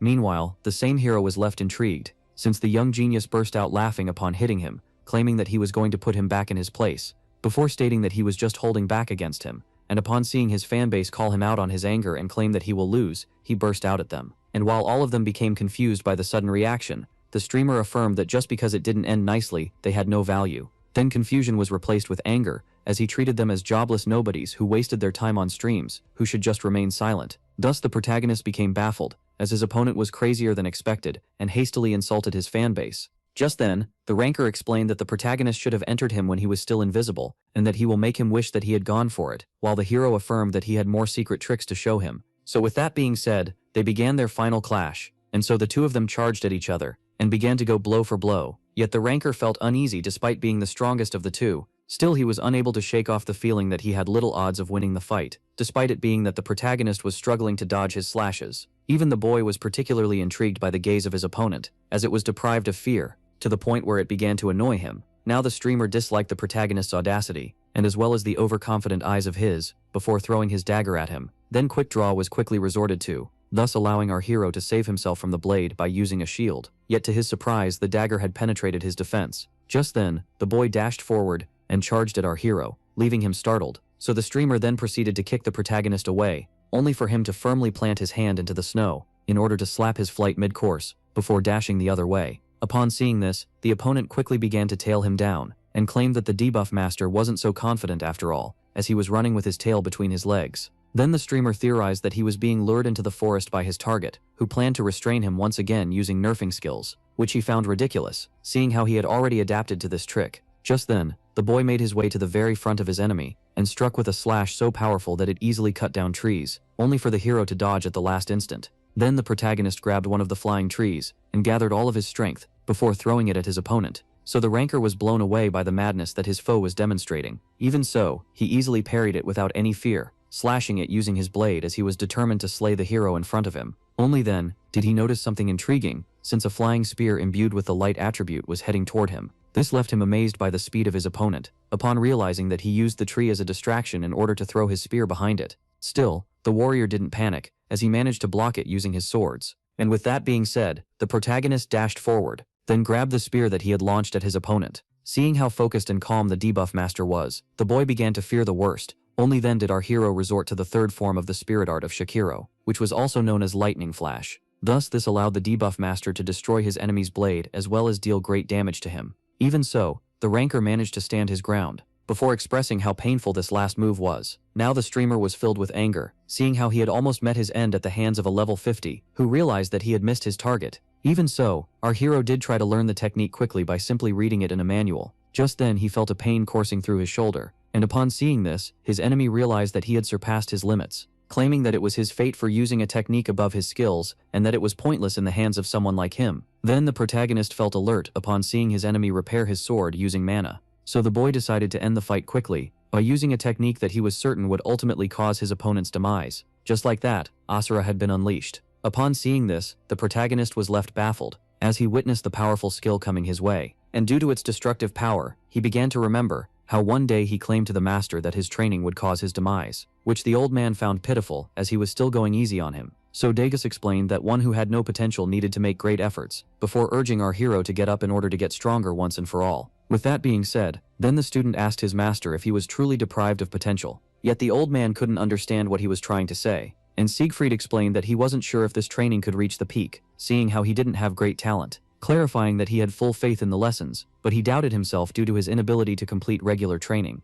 and that a better candidate for Deus was out there. So upon hearing this, the old man asked the young one to take a look at him, when suddenly he directed his fist into his face, and the punch was so powerful that its shockwave was enough to destroy the giant rock behind him. This left the protagonist baffled, as this killer move had missed him by an inch. Just as Taesung Han was bursting out at his master for trying to end his life, the man claimed that he had chosen him for his gaze. Then Deus explained to a student who couldn't understand that, despite being but a regular fighter, his gaze had value. So the protagonist assumed what he was saying was that he had a good perception. Yet the man poked him in the eye, and affirmed that this wasn't what he was trying to say. And while the disciple began to roll and paint on the ground, the master explained how he liked how his eyes were always filled with courage, even in the face of the strong. Deus pointed out that even in front of his punch the young man didn't counter, yet in reality, he didn't have enough time to process it. Then the old man affirmed that the young man would forever remain a weakling, if the rest of his body isn't worthy of his courageous gaze, and so he angrily ordered him to restart the training, as the rock had been destroyed, which baffled the protagonist, as it was the master who destroyed it. Upon recalling the past conversation he had with his master, then the young man realized that the Ozri skill would never catch up to the speed of Deus' punch, and so he decided to pour his complete focus into his perception. In order to make the old man proud by dodging the first of the many slashes as he evaded the second, the protagonist dashed forward, jumping into the air and dodging slash after slash. With that being said, he made his way into a blank point in the attack, in order to reach his enemy, and finally get a hold of him. BJ Raptor was left stunned, as his opponent showcased an inhuman reaction speed, by avoiding all of his slashes, yet the protagonist affirmed that it was he who lacked speed, as he summoned his blunt weapon, before giving his opponent the final blow. And just like that, he bid farewell to the fake prodigy. With that being said, the ranker met his end, making our hero the big winner of the event. Upon being eliminated, baffled comments began to fill his stream. Frustration began to build up and erupted as rage as the boy threw away his VR glasses. The young man couldn't believe that despite all of his hard work he had been slain by a regular player, and so the devastated one was now more determined than ever to end the hero's life. All of this happened while the sun was setting on the real world. Meanwhile, back in the game, our hero was left as the winner of Battle Survival. The protagonist knew very well that the match could have gone either way, and that his opponent would have won if he was well rested. Just then the anchor dropped the rarest item he had on him, which was none other than the necklace from before, a mythical item known as Soul Division Device. Taesung Han was surprised to see something so precious in his possession. The young man began to wonder whether he should sell it for a fortune, or just use it for another end,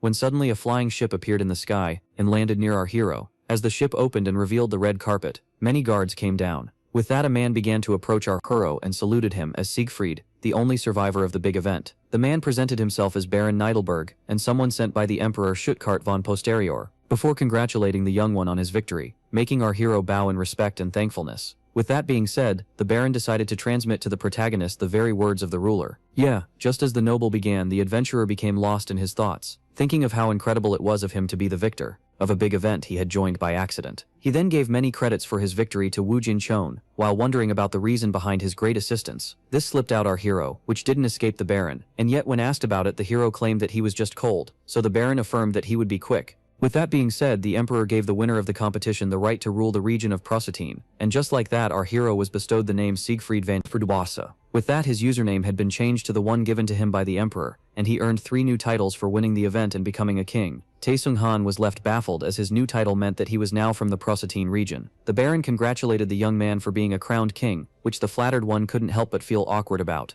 Yet the man explained that he just needed time to adapt to his new title before asking him to get close. The new king was surprised to see the Baron asking while whispering to keep the reason behind his victory a secret for the sake of the Emperor's credibility, making him realize that the organizers knew that he had landed on the island by mistake, and while the prize was being brought to him, he felt grateful that they weren't too strict about it. Then the noble presented to the protagonist an elixir gifted to the winner by the Emperor, known as the Elixir of Validation, that cancels the effects of Order of Self-Destruction. Yet our hero knew very well that this would be pointless to him, as he wasn't under the effect of the skill, making him wonder if he should sell it. But he quickly shook this idea off and decided to keep it, as it could demonstrate itself useful. One day, 3 days had passed since our hero's victory, and a shovel was being used at a construction site by none other than the golem maker from the event, Sheng Gu. His boss urged him to get faster, a command that the boy tried to obey. The man then asked him to get softer, as he was working to pay off his mother's surgery, but he claimed that his work was poor and that everyone had problems. Just then, the phone of the golem maker began to buzz. His boss then criticized him for picking it up in the middle of work, stating that no reason could explain such behavior. Yet just as he began to scream at him, the other side of the call confirmed to the young Seung-gu that an anonymous individual had agreed to give his mother a bone marrow.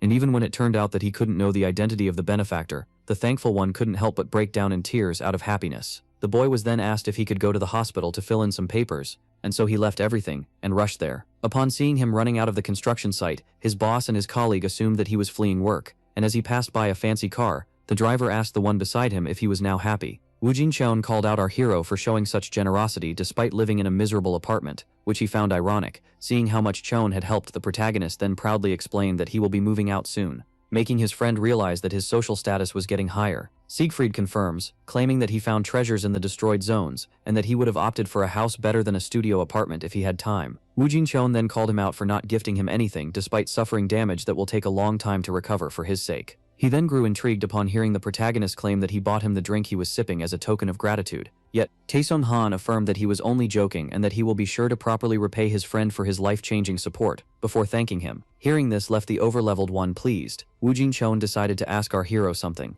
making him grow curious. The guard asked the debuff master the reason behind him not using his nerving skills against the streamer. Taesung Han explained the debuff only works in the range and that his opponent wouldn't have fallen for the same trick twice. Even so, it would have weighed on his consciousness to use debuffs on someone who was already tired. With that being said, he began to wonder about the reaction of the Genesis Guild that hired the ranker, especially their leader. Meanwhile, at the said guild's headquarters, a tense meeting was being held. the guildmaster decided to speak, recalling the words of his subordinates, claiming that the ranker had been defeated by a level 50 gamer. One of them apologized, claiming that it was just a small mistake, yet Desire affirmed that it wasn't small as there was a 150 level gap between them. Desire then placed his hand on the man's shoulder, asking him if he was the one behind this operation, and just as he confirmed, he found himself being decapitated by the guildmaster. The man in charge then asked his terrified subordinates to bring him everything about Sig Freed. He demanded to know about the one who had killed the ranker and who had troubled his plan. The guildmaster of Genesis, known as Desire, had been angered. Sometime later, the protagonist asked the workers to be gentle with his super expensive stuff.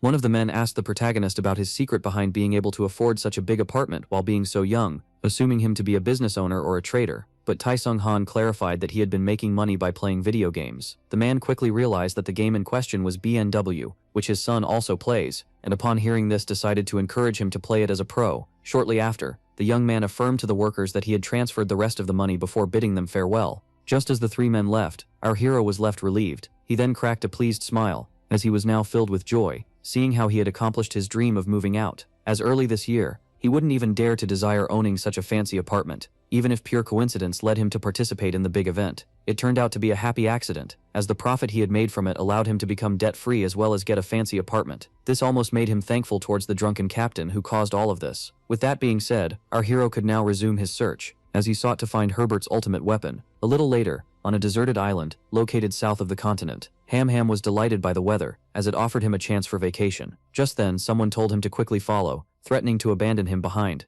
The pet claimed that they should just enjoy their days off, yet the master affirmed that they weren't here for the pleasure of it. And while the hamster called the protagonist out for being too serious, the hero is left intrigued as it had found an outfit to its size. After the unplanned events of Survivor's Battle, the hero had finally set foot on the treasure island, where the ultimate weapon of the mad blacksmith resides. Even so, the island itself feels odd as it was deprived of mana and monsters. Truth be told, the serenity of this island was almost terrifying. Sig Freed was once again surprised as the inventory window appeared on its own, and suddenly the map came out as a piece of paper that the Great Forest for it recognized as the map of the lost treasure, and upon seeing it flying away at quick speed, the protagonist realized that he was supposed to tail it down, and so he asked his pet to hold on. Well, before launching himself at lightning speed, this kind of quick trip always annoyed the Great Forest spirit. After closely following the map and seeing it go inside the cave, Sig Freed realized that it must be where the final weapon was hidden. He could detect a faint and mysterious scent of mana coming out of it. With that being said, he decided to leave the hamster at the entrance for his safety, yet Ham claimed that he will guard the entrance. Shortly after, the hero was left baffled.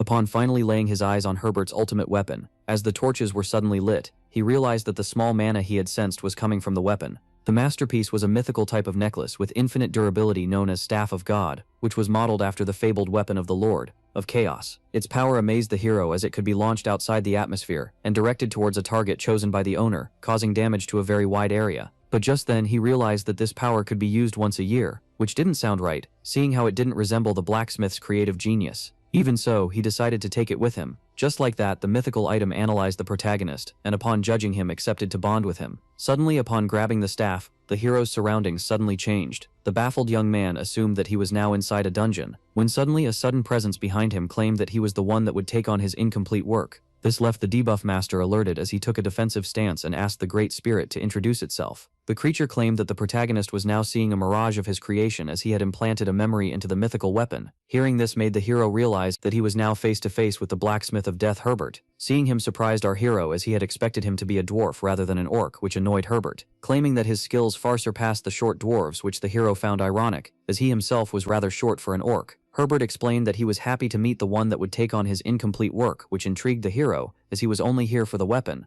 The orc left claiming that the Staff of God was yet to be finished, and that he had passed away a long time ago. In other words, our hero was now responsible for completing the mythological weapon. Yet upon hearing this, the hero burst out at the monster, affirming that he had gone through hell just to get an unfinished weapon. He had a hard time believing that the great weapon that Shakiro had been searching for all his life had never been completed. After taking some time to think, the angry Taesung Han threw the powerful Staff of God on the ground. To the orc's horror, the angered blacksmith claimed that he didn't give his unfinished staff to the protagonist for him to treat it as such. But the furious young man claimed that since he was now the owner of the weapon, the orc had no right to judge the way he treats it, leaving him baffled. He then popped out the system window, claiming that even the mythological weapon recognizes him as the owner. Taesung Han claimed that he wanted to abandon it in a place far from here, leaving the orc mad, yet the creature quickly submitted, upon hearing that the new owner threatened to throw his pretty away. Just like that, the protagonist forced a mutual respect between him and the blacksmith. The debuff master claimed that they were now ready to converse, before asking the orc how to finish the staff. Herbert claimed that in order to finish the weapon, the protagonist had to listen to the story he had to tell.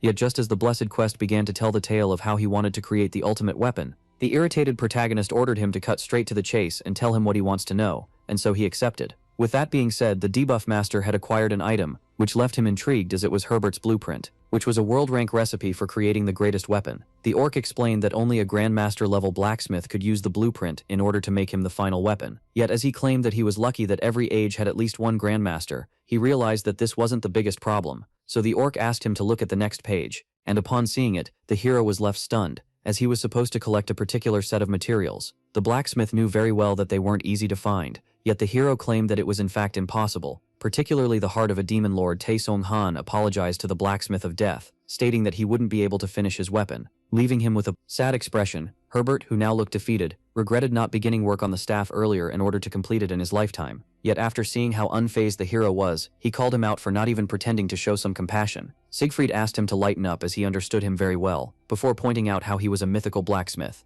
making the orc realize that the young man didn't deny his request. So the hero clarified, claiming that he will need a lot of time in order to gather the materials. Yet he affirmed that he needed to gain power first, which could potentially better his odds at getting the necessary materials, and so he asked Herbert to wait for him and do something to pass the time. Meanwhile, upon hearing this, the blacksmith claimed that there was still much he hadn't learned before, expressing his gratitude towards the owner of the weapon. He then decided to give him another gift that would aid him in gaining more power and advancing quicker on his journey, which was the Mega Rush Elixir that increases EXP by 70% for 7 days. Yet good records have to be infused without progress. He also offered him his name template that would allow him to buy any item for half its value at the Beerman head store, which pleased our hero. With that being said, the legendary blacksmith wished for the young man to grow more powerful quickly in order to realize his dream. Tae Song Han thanked him, claiming that he will do his best. Meanwhile, outside the cave, the bored spirit waited for his master to come back. Yet just as he got out of the cave, the hamster began to complain about the long wait. Dahim then asked him if he had gotten the legendary weapon.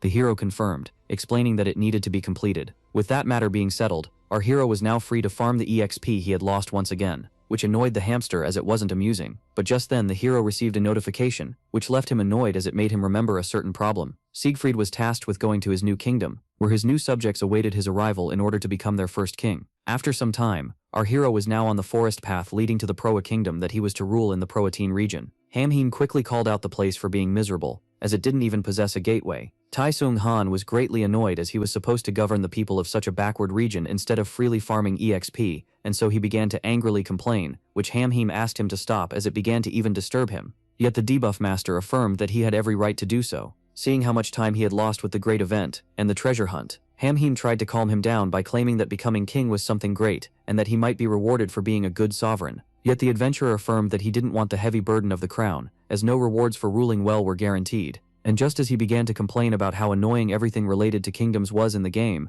which is why he only wanted to take the resources. Yet upon seeing the window urging him to get to Proa once again, the hero rushed in anger, ordering it to disappear. Tae Song Han couldn't help but feel that something wasn't right in the matter, as he began to wonder about the reason behind the emperor giving an entire kingdom to a simple adventurer as a reward. The pet was then left confused, as his master began to eye him in another way, was then offended as his master called him out for getting heavier, making him claim that he worked out regularly. Since the hamster is only seen eating, he claimed that it was big enough to walk on its own, yet the pet refused to leave the comfy shoulder. When suddenly they heard a scream, the great forest spirit recognized it to be the voice of a nearby magnificent girl in danger, and as it urged its master to go check the matter, the boy began to think of how it must be a bad sign for such a problem to occur at the entrance of his domain. At the same time, one of the goons told the girl that she should have just complied, while the other estimated that she would fetch them 1,000 gold coins. The terrified blonde girl with the pointy ears begged to be spared, so the kidnappers stated that they won't eliminate a fine product like her. The pointy ears began to cry as they grabbed her by her hair, trying to take her away. Just then, as the man enjoyed her suffering, our hero resorted to quick draw in order to summon the fist of the golem and smack the aggressor away. Just like that, the player known as Darmindong, Iron Axe, had been eliminated. His friend was astonished upon seeing his ally getting defeated with one single strike, and so he tried to resort to his magic in order to defend themselves, before asking his opponent if he had any idea about their identities. Sig Freed claimed that they were but mere scum, who wanted to play the bad guys in the game, and that they were in desperate need of a beatdown. Upon seeing how powerful his new opponent was, he asked him about his name and the guild he belonged to. Well before he could even respond, Hammond popped out claiming that his master was the landowner, which pleased our hero as it was not scary or odd. Hearing this shocked the blonde girl. With that being said, the goon recognized the protagonist as the one who had battled survivors. When suddenly he was hit in the head by a helmet, the protagonist claimed that the villain didn't recognize him in time, before punching him in the face, ultimately slaying him while being annoyed as even regular players now recognized him. The new king then checked on the elf, who affirmed she was unharmed, while the hamster reassured her that they had taken care of the villains. Yet the protagonist affirmed that he was the one that had done all the fighting, but the pet claimed that he was the one protecting the blonde elf. The girl then introduced herself as Natasha, a resident of the woods, before asking our hero for his name. With that being said, the new king, using his new title and his pet, introduced themselves to the grateful elf. Upon hearing the true name of the hero, she realized that he wasn't lying when he claimed to be the new king, leaving him a little bit embarrassed. The protagonist was then left baffled, upon learning from the elf that this kingdom hadn't had a human ruler in 2 centuries. Natasha explained that Protein had many problems, and that many humans tried to kidnap her before, and that some even had taken her elven friends and family. Upon hearing this, the hero thought for a while and took pity, and so he decided to escort the girl safely to her house. And while she tried to humbly deny his kindness, he insisted, claiming that he wanted to hear her story. The king wanted to know more about his new domain. Shortly after, the girl thanked the new ruler for going this far with her, claiming that from here on she can walk alone, yet he wanted to escort her further, and she affirmed that there was no need as her village was nearby. The boy was then left confused as the elf asked him to give her his hand. With that being said, he received a gift that left him intrigued, as this was something given to Natasha by her late mother. This was the unique rank ring, known as Floral Ring of Maternal Love, that disappears after restoring the low health bar of the wielder to the fullest. Upon seeing this, the hero immediately refused, claiming that he didn't need it, as he can come back to life seeing how he was from the other world. Yet the elf claimed that things were different for the NPCs, and that this was a gift from her late mother. The girl explained that on her deathbed, her mother asked her to generously repay any kindness, and seeing how the man had saved her life, she gave him this keepsake as a token of thankfulness, leaving him no choice but to accept it. With that being said, Natasha decided to go on her way, before wishing the king glorious days after thanking him for coming to save Proa. Just like that, they bid each other farewell. Tai Sung Han was left uncomfortable by these rewards, as he had first gotten a ring from the golem maker who tried to save his mother, and now a new one from the elven girl, meaning that he had 2 rings with ridiculously long names from 2 characters that love their mothers. The path asked the master about his next course of action, so Sig Freed explained how, according to the elf, this kingdom was miserable, as it was home to dangerous monsters, dungeons, as well as alpha hunters and barbarian tribes in the northwest. The hamster then added that there resides an empire lord who demands human sacrifices, and after realizing that the empire was fully aware of these problems, he realized that his position wasn't a reward but a way for them to get rid of problems. The hero finally understood why no human had ruled this land in 2 centuries, while his pet claimed that it would be difficult in their new domain. Even so, the protagonist recalled how the elf had given him her most precious possession, meaning that any problems he solves here could lead him to a great reward, and as the hamster agreed, the master finally made up his mind. The protagonist was now determined to try becoming the best ruler there is, which was a mentality that pleased the great forest spirit. A little later, at the gates of the Crimson Castle inside our hero's new kingdom, one of the guards pointed out how boring this day was, and so he asked his friend if he had anything to tell him, yet he stated that he didn't, as he was placed here as well. Yet just as the both of them decided to take a nap, not a soul was coming from the outside. One of them suddenly spotted an outsider approaching, which was none other than our hero, who was feeling uncomfortable. The 2 of them readied their weapons and asked him to state his name. The protagonist shyly thanked the 2 guards for their work, before revealing himself as the new king of this domain. The 2 men assumed that they didn't hear him well, so our hero affirmed once again that he was their new king, before introducing himself as Sig Freed von Proa. Upon hearing this, the 2 men were left speechless, and after some time they burst out laughing, claiming that the one in front of them must be a crazy one, seeing how a ruler would never wear such poor outfits. Hum tried to defend his master, claiming that he was truly their new king, despite looking like a homeless beggar, which sounded more like an insult to him. The 2 guards immediately began to mock the hamster, calling it a fat mouse that thinks itself to be adorable. With that, the hero affirmed once again his position, explaining that he had won an event where the reward was to be appointed king by the emperor, and just as he presented the imperial letter to them as proof, it was suddenly stabbed. One of the guards decided to insult the young man by using his spear to fetch the document. The 2 men began reading it, and were left shocked, claiming that it was truly a letter from the emperor, but just as he seemed to be apologizing, the guard rudely tore up the letter, claiming that he was only messing with him. The man then explained that's why the hero tried to track them. He had made a grave mistake,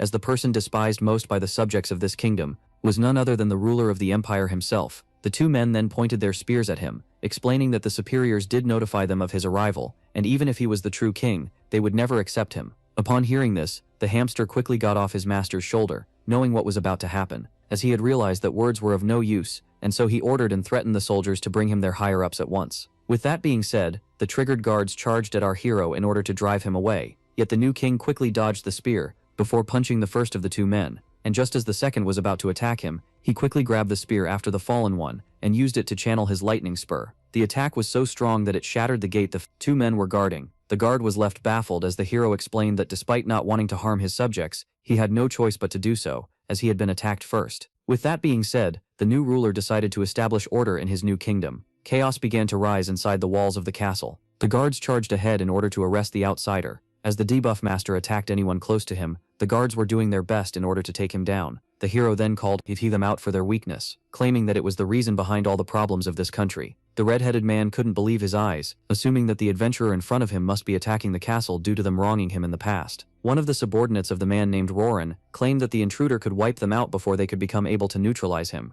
and so the red-haired man asked for the protagonist to be eliminated, using any means necessary. No matter what. With that being said, all guards charged at the new king at once. Upon seeing that they were now motivated, the hero assumed that he should just use a debuff skill in order to eliminate them all at once. When suddenly a knight rushed in and delivered a powerful slash that separated the charging guards from the protagonist. Taesung Han was left baffled as this attack would have been enough to eliminate him, and so he quickly assumed that the lady who was angry at him for attacking the vessel was a captain. This was the level 101 NPC, known as Oscar, Deputy Commander-in-Chief of the Army, as well as commander of the 1st Mountain and 2nd Artillery Battalions. Oscar claimed that the intruder shall be punished for attacking their nation. Before asking him to brace himself, Taesung Han realized that this opponent was far stronger than any other guard, which piqued the hero's curiosity and made him wonder whether he should reveal himself or let it be. When suddenly the hamster decided to speak up, screaming that they had no right to judge them for their actions. As they were attacked first, the lady felt shocked by seeing the cute creature. Even so, Roran affirmed to the lady that they shouldn't trust them, seeing how they were clearly the ones who destroyed the gate and attacked the soldiers. Upon hearing that the man considered them as outsiders, the protagonist began to think that he should eliminate him first. Taesung Han explained that the emperor made him king of these lands,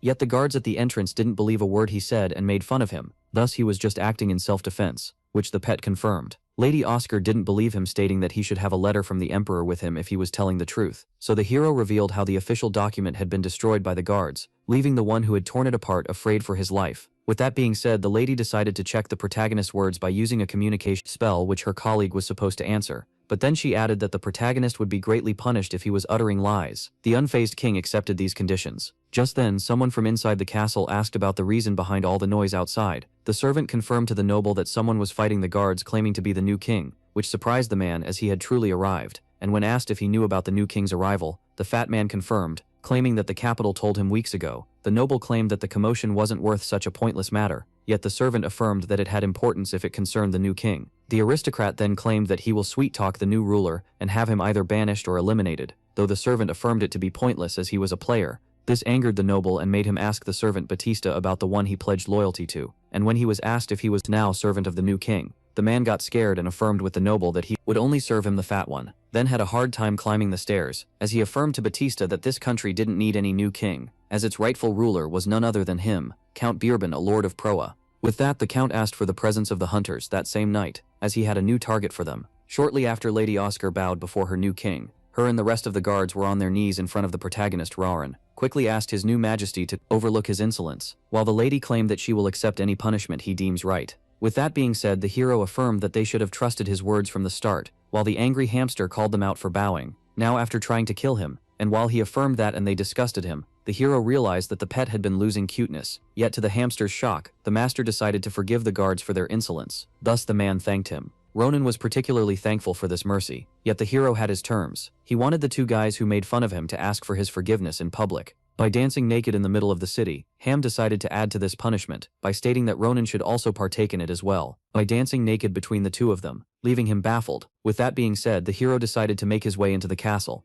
so the deputy commander decided to escort him inside. His Majesty asked about the one currently leading his domain, so Lady Oscar revealed him to be the current lord of this land, Count Beerman. The king asked about the count's whereabouts, so the lady claimed that he was in his bedroom, where she shall guide our hero. He was surprised to see that the count didn't show himself outside, despite the chaos he had caused. Yet he realized the reason behind this hate towards him, as he had been appointed as the rightful ruler when the count had been ruling it as its practical king. Just then, the lady stopped and decided to talk to the hero. But before she could say anything, the fat noble made his entrance, cheerfully declaring that the rightful ruler of the country had arrived before claiming that he was honored by his presence. The hero whispered to Oscar if they kept their monsters inside, which offended the count, who heard his majesty realizing that he was referring to him. With that being said, the fat man and his servant introduced themselves to the new king, who introduced himself as well. The count then brought up how he punished his soldiers for making fun of the new ruler, yet the debuff master affirmed that there was no need for it, seeing how it was but a misunderstanding. And while the pet wondered about the identity of the man he assumed to be a pig, the hero asked him to rest, reassured regarding that matter,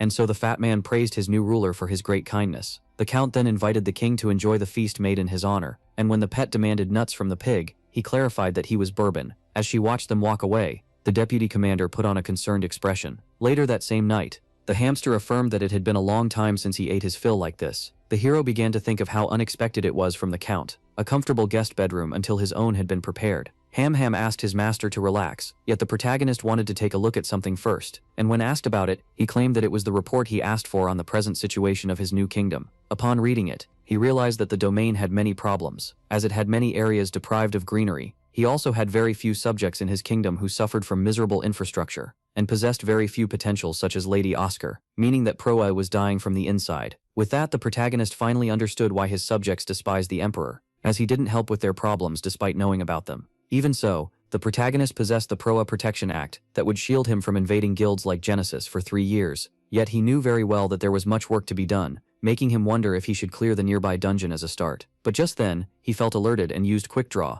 before throwing his weapon at the sudden presence that appeared on his balcony. The startled pet assumed that they were under attack, yet to their shock, the intruder was none other than Lady Oscar. Upon seeing this, the king was left startled, as the female knight had made her way into his balcony, and while the hamster assumed that the lady was here for him, which is why she kept on eyeing him, the hero asked her for the reason behind her presence, so she quickly went on her knee and apologized to the ruler for her sudden visit, claiming that she had an important matter to discuss in secret with him. Just then, the hero realized that the lady was bleeding from the hand. The spirit claimed that they should heal it quickly in order to not let it get infected. With that being said, he decided to give the necessary medical equipment by using his skill Infinity Bundle. The lady then thanked the cute creature, who proudly affirmed that he would supply as many healing items as she needed. Taesung Han claimed that the lady must be in great pain, but as she explained how knights were used to such wounds, she was stung by pain, so the hero affirmed that everyone suffers, even the mightiest of humans. As he arrived with a bandage, he asked her about the important matter that she only judged twice to bring up this late at night. After some hesitation, Oscar asked Sig Freed if he truly wanted to become their ruler, which she didn't quite understand,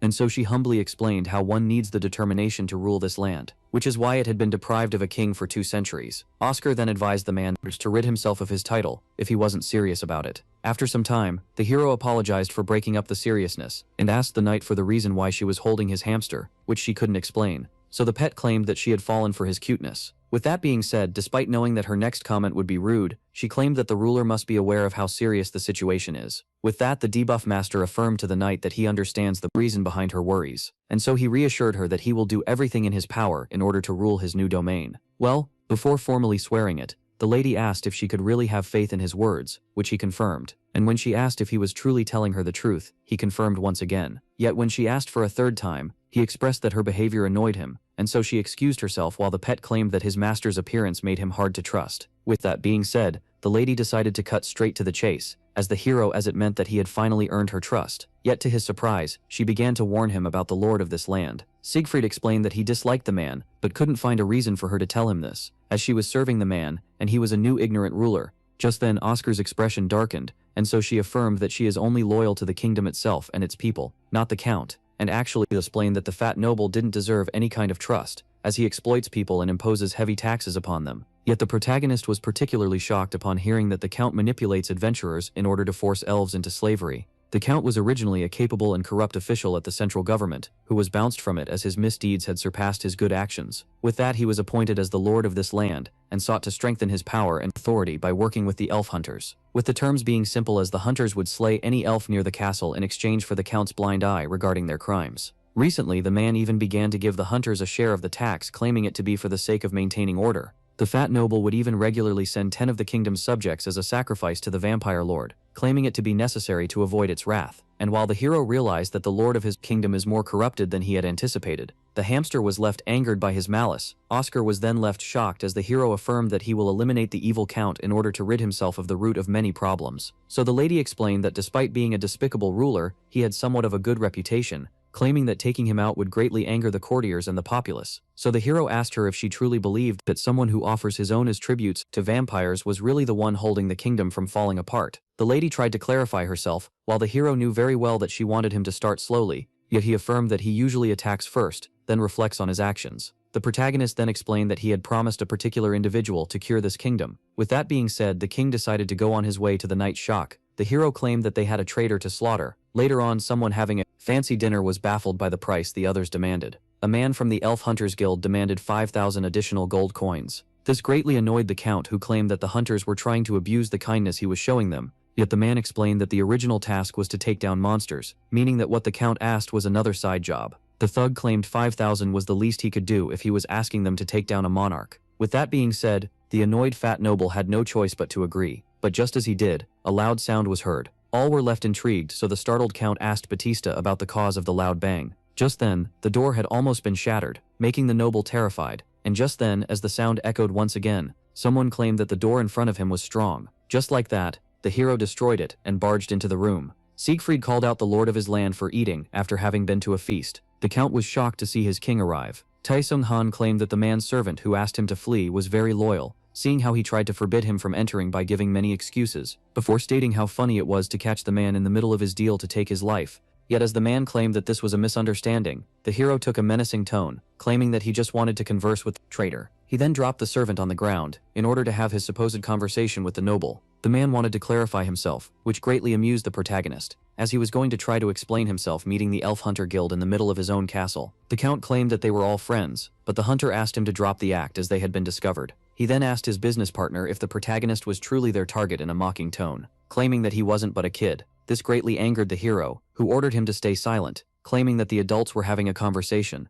The criminal tried to burst out at him, only to be met by a golem fist in the face. Upon seeing this, his henchmen were left baffled. The king then asked the traitor to approach him. He demanded it be done at once, as he took on a menacing tone, but the coward claimed that there was no need, as they were close enough, didn't think that they were far away. The noble tried his best to keep that distance between the two of them, and so upon seeing this, the king charged at him and slammed his head into the ground. With that being said, the monarch claimed that he will now formally execute the count for all of his sins towards Probe, as well as offering his subjects as tributes to the vampire lord. The noble laughed at the angry king, claiming that he was but a simple child, and called him out for trying to be righteous despite being ignorant. The count firmly claimed that all he did were but necessary sacrifices in order to bring peace to the kingdom, claiming that he knew nothing about Brave New World, seeing how he was a newcomer there. Just then, the fat man grabbed a plate and suddenly smashed it on the ruler's head. The angered monarch, who was now bleeding, recalled how the noble claimed that he had sinned for the sake of peace, and so he reassured him, declared that from now on he will bring prosperity to the kingdom without tributing anyone.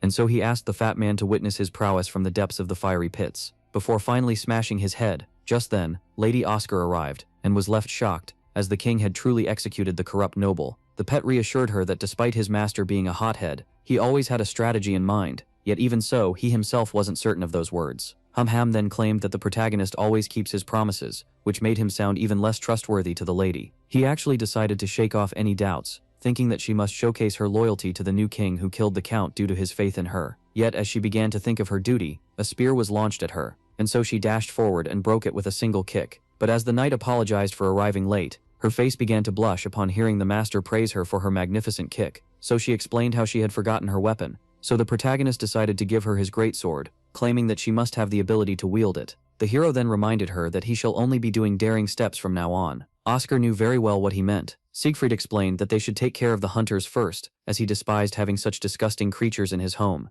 and so the lady grabbed the greatsword, in order to obey her king. With that being said, the deputy commander had been ordered to execute the intruders. Oscar concentrated her mana before, finally lines with her spoiler and unleashing her power, and showering her two targets with slashes at a devastating speed. The hunter henchmen were left baffled, as their blood splattered everywhere. Upon seeing how quick the lady was, even with a heavy greatsword, the hero decided to ask her for help as her skills surpassed his. But just then he felt alerted, and warned the lady of an attack coming from her back. Suddenly a giant creature of stone punched the knight, who parried at the last moment using the hero's greatsword. Creature had great destructive power. Its summoner explained how his superior Chen Yong will be angered seeing how his two men and the count had been slain. With that being said, the third strongest of his guild, Masion, the summoner of level 85, decided to eliminate the ruler and his knight. Oscar realized that the summoner's power was far greater than his two henchmen, which is why she asked the ruler to let her handle him. Yet the protagonist was determined to slay him himself. The lady tried to but the king ordered her to stay out of it. The level 85 called out the level 50 for being weaker than his servant. So the hero pointed out how he made him bleed from the nose despite being of a lower level. Upon hearing this, the summoner promised to repay the pain our hero inflicted upon him with one much greater.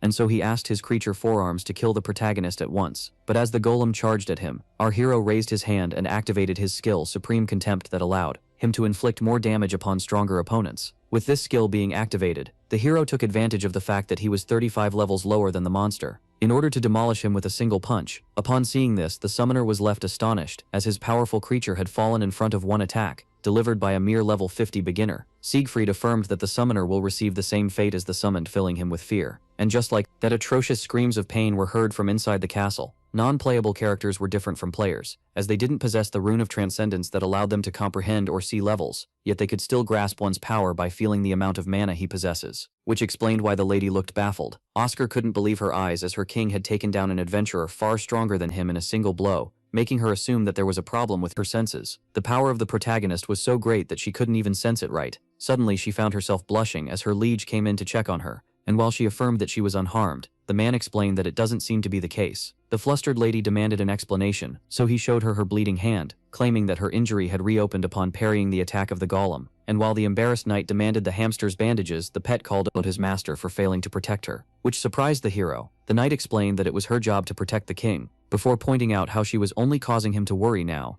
and just as she checked if any other enemy was outside, the hero decided to give her another task. To her shock, she was ordered to bring all the members of the council to the throne room for a meeting. The protagonist was too deep into this matter and decided to see it through to the end. Later on, as a crowd formed itself into the throne room, the members began to discuss how it was that they were summoned for a conference this deep into the night, as it hadn't been a day since the ruler arrived. The man claimed that the hero, who was overjoyed by becoming king, must be doing this in order to assert dominance, seeing how he was a young adventurer, and while his colleagues stated that they should go along with it, he began to wonder about the whereabouts of the count. Just then, the door had been opened. The new ruler of the kingdom had made his entrance. All were surprised, as the young king was injured and covered in blood. This caused him to be the subject of the quiet whispers of the crowd, wishing him to not be a bad ruler. With that, the hero began to remember how his master had taught him the very basics on how to recognize someone powerful from their appearance, claiming that he would walk with courage and straight shoulders and tight abdomen with burning eyes and relaxed face, told his student to always remember to walk with certainty and strength. Suddenly the system window popped up.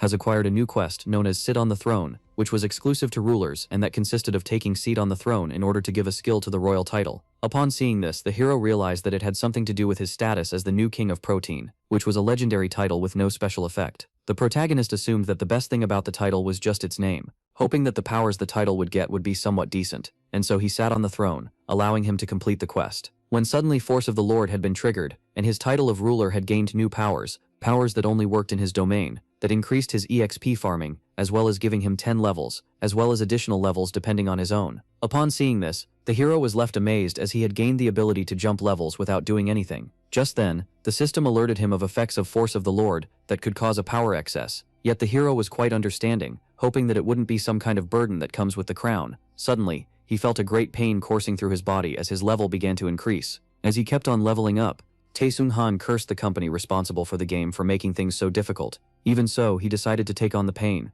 as in front of the lake of purification that he had bathed in during his training. This pain was nothing. Just then, the protagonist reached level 60, and as everyone was astonished, looking in disbelief except the pet, who admired the show, the king emerged. All-powerful Sig Freed felt stronger than ever before, to the point where he assumed that such power would make his body explode. This allowed him to gain a new skill, but just as he was about to unveil it, thinking that it had something to do with nothing once again, someone was left amazed upon witnessing the Force of the Lord. All were left baffled, thinking that this power wasn't but a fable. Taesung Han was surprised as he didn't expect the Force of the Lord to be something so extraordinary. Ham Ham asked the lady for an explanation, that it is a spell cast by the ancient mages, and that according to legend, it would strengthen anyone with a harsh land to rule, meaning that the domain of the kingdom had accepted the hero as its first rightful king. The hero was a little bit embarrassed as Oscar congratulated him for becoming the true lord, and his faithful companion proposed to throw in a party. Meanwhile, upon watching from afar, the royal historiographer was amazed by the fact that Promin had finally gained a true ruler, and so he decided to write it down in history.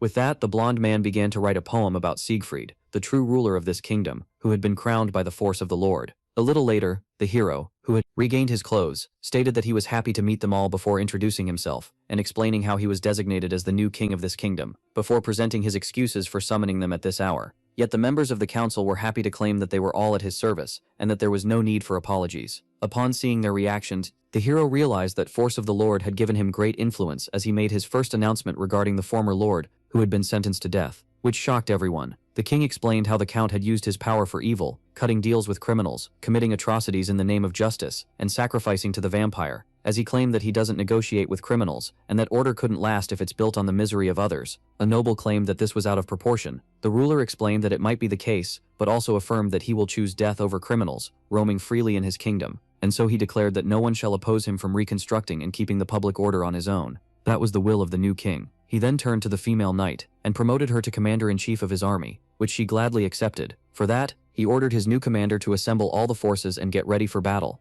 as they will make their way to somewhere 3 hours away from the castle, in order to wipe out criminals. Later on, at the mountain fort of the Elf Hunters Guild, elves were crying in fear as a man grew furious at the death of the count. The servant explained to his superior that those they had sent had been slain as well, making the boss affirm that the only propran able to do so was Oscar. The level 100 guildmaster of the Elf Hunter Guild, Chonrong, realized that the female knight must have pledged loyalty to the new king and eliminated the count. With that being said, the subordinate asked his boss for orders, as the demand had been increasing, so he ordered him to tell the merchants to sell all the slaves, as well as hire some hitmen, seeing how they now needed to invade the kingdom, as the count had been slain. When suddenly a great explosion occurred, the guildmaster quickly rushed out to see what was happening, and couldn't believe his own two eyes. As the propran army was assaulting his fort, the soldiers were doing their best in order to kill the elf hunters. Meanwhile, the king watched from afar with the commander, who affirmed that the surprise attack was successful. The ruler explained in terms the NPC could understand that most players were currently offline, and that they must have terrified them all, before pointing out the soldiers' good fighting skills. So the lady explained how training in the barren lands had helped those who fight barbarians regularly,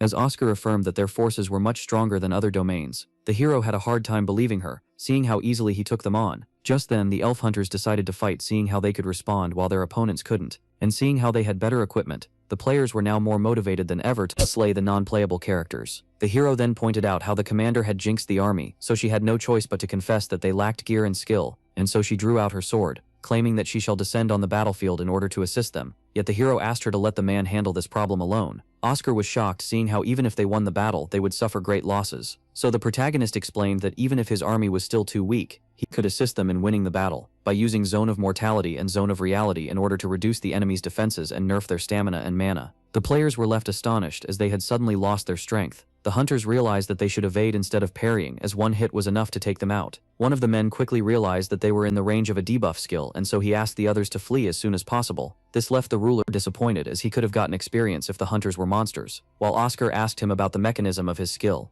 According to the protagonist, this was something that his master taught him in order to deprive the enemy of his strength. He then explained that their forces could now easily win without losing anyone, seeing how they had become stronger than the enemy army. Oscar expressed how amazed she was by the genius of the king, who claimed that this was the reason for him, stopping her from entering the battle. Just then, the leader of the enemy entered the battle, which was none other than the guild master himself. Swinging his giant attacks with each strike, many of the guards were blown away. This left the forces terrified by this monster's feat. Just then the two guards who were terrified were grabbed by the face, and their skulls were brutally slammed into the ground by the guildmaster. The hunters were now relieved. Mingo and Chonrong entered the battle, making their allies certain of their victory. The leader of the thugs took a deep breath and screamed for the new king of Proa to cancel his nerfing skill and face him in a one-on-one combat. The commander presented the red-headed man as the guildmaster of the elf hunters and asked the king permission to take him on. Yet the hero refused, as he had decided to take on his challenge. Even so, the knight affirmed that it was her job to shield her master, but he interrupted her, stating that he had the power to respond,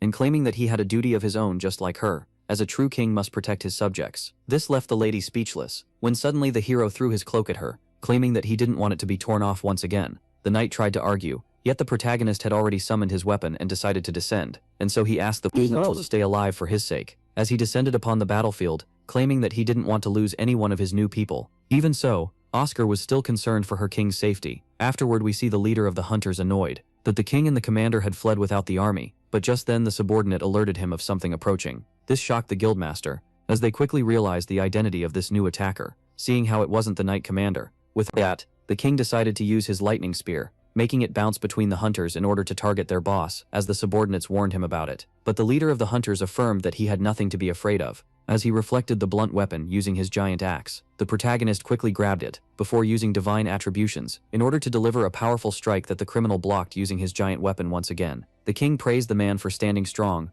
yet the bandit boss had lost control of his limbs due to the electrical power. Just like that, he was hit and smacked into the ground, to a subordinate's horror. The hero then recalled how the guildmaster wanted to see who was the true leader between the two of them. This startled the hunter, as the protagonist declared with an amazing tone that he shall inflict upon him a great beatdown. With that, all eyes were laid upon the fight of the leaders. The king asked his troops to stand back, as this was his fight alone. This angered the subordinate of the guildmaster, who charged at our hero in order to avenge his boss. But just then, his fist charged with magic was blocked by the commander-in-chief. With that being said, the girl declared that the hunter was unfit to talk with her king, and that she would be his opponent. The man was left terrified as he was now in front of the great commander. Just like that, the protagonist tasked the lady with taking care of the powerful hunter, before turning to his own opponent and calling him out for resting too much, and claiming that he had given him more time than he needed in order to recover. The guildmaster was left ashamed by the situation. He then pressed the hero for his strength despite being a beginner, making him realize that fortune wasn't the only reason he won battle survival, which the hero found ironic.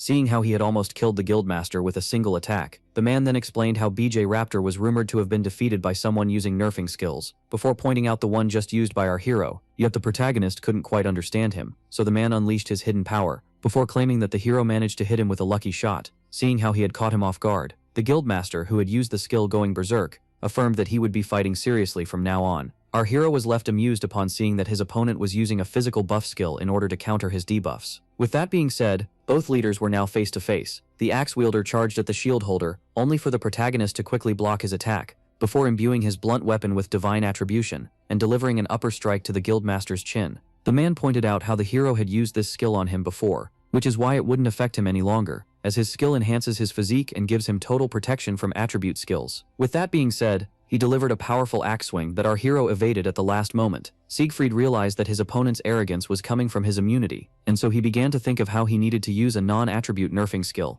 and how Supreme Contempt still had entry set. With that being said, he decided to try another power, as the axe wielder was about to hit him from behind. The guildmaster grew angry upon seeing how unfazed his opponent seemed, and so he decided to make things a little more challenging, by reinforcing his axe using bloody hack slash and daring his opponent to tank his attack. The man claimed that this was his strongest skill, and that its power would keep on increasing each time the hero bleeds, as he bombarded him with attacks, before finally cutting his shield in half and blasting him away. The knight, who was in the middle of the fighting, became distracted by the situation of her king. Even so, she managed to block a punch from her opponent at the last second, yet with great difficulty, the hunter affirmed that it would be their guildmaster who triumphed over the ruler. Leaving the commander worried, the wielder of the axe began to drag his weapon on the ground, as he approached the young man who he decided to enlighten, seeing how inexperienced he seemed. According to the guildmaster, the kingdom of the protagonist was cursed, swarmed by inside and outside enemies, corrupt officials, barbarians, and vampires, before affirming that the hero had no chance of taking care of those problems, even if the emperor made him king. With that being said, the boss of the hunters demanded to be handed over the domain, as it should be handled by an adult, not a child. He then burst out in laughter, claiming that he would still allow the hero to live in Proa under his mercy, yet the protagonist remained unimpressed. With that being said, the king affirmed that the hunter had an annoying big mouth as he summoned a new weapon, and now, with a spear in hand, he revealed that he was well aware of the problems of his domain, affirming that they were many, which is why someone had to deal with them all by taking on this burden. The guildmaster affirmed that he was taking it easy on his opponent, seeing how young he was,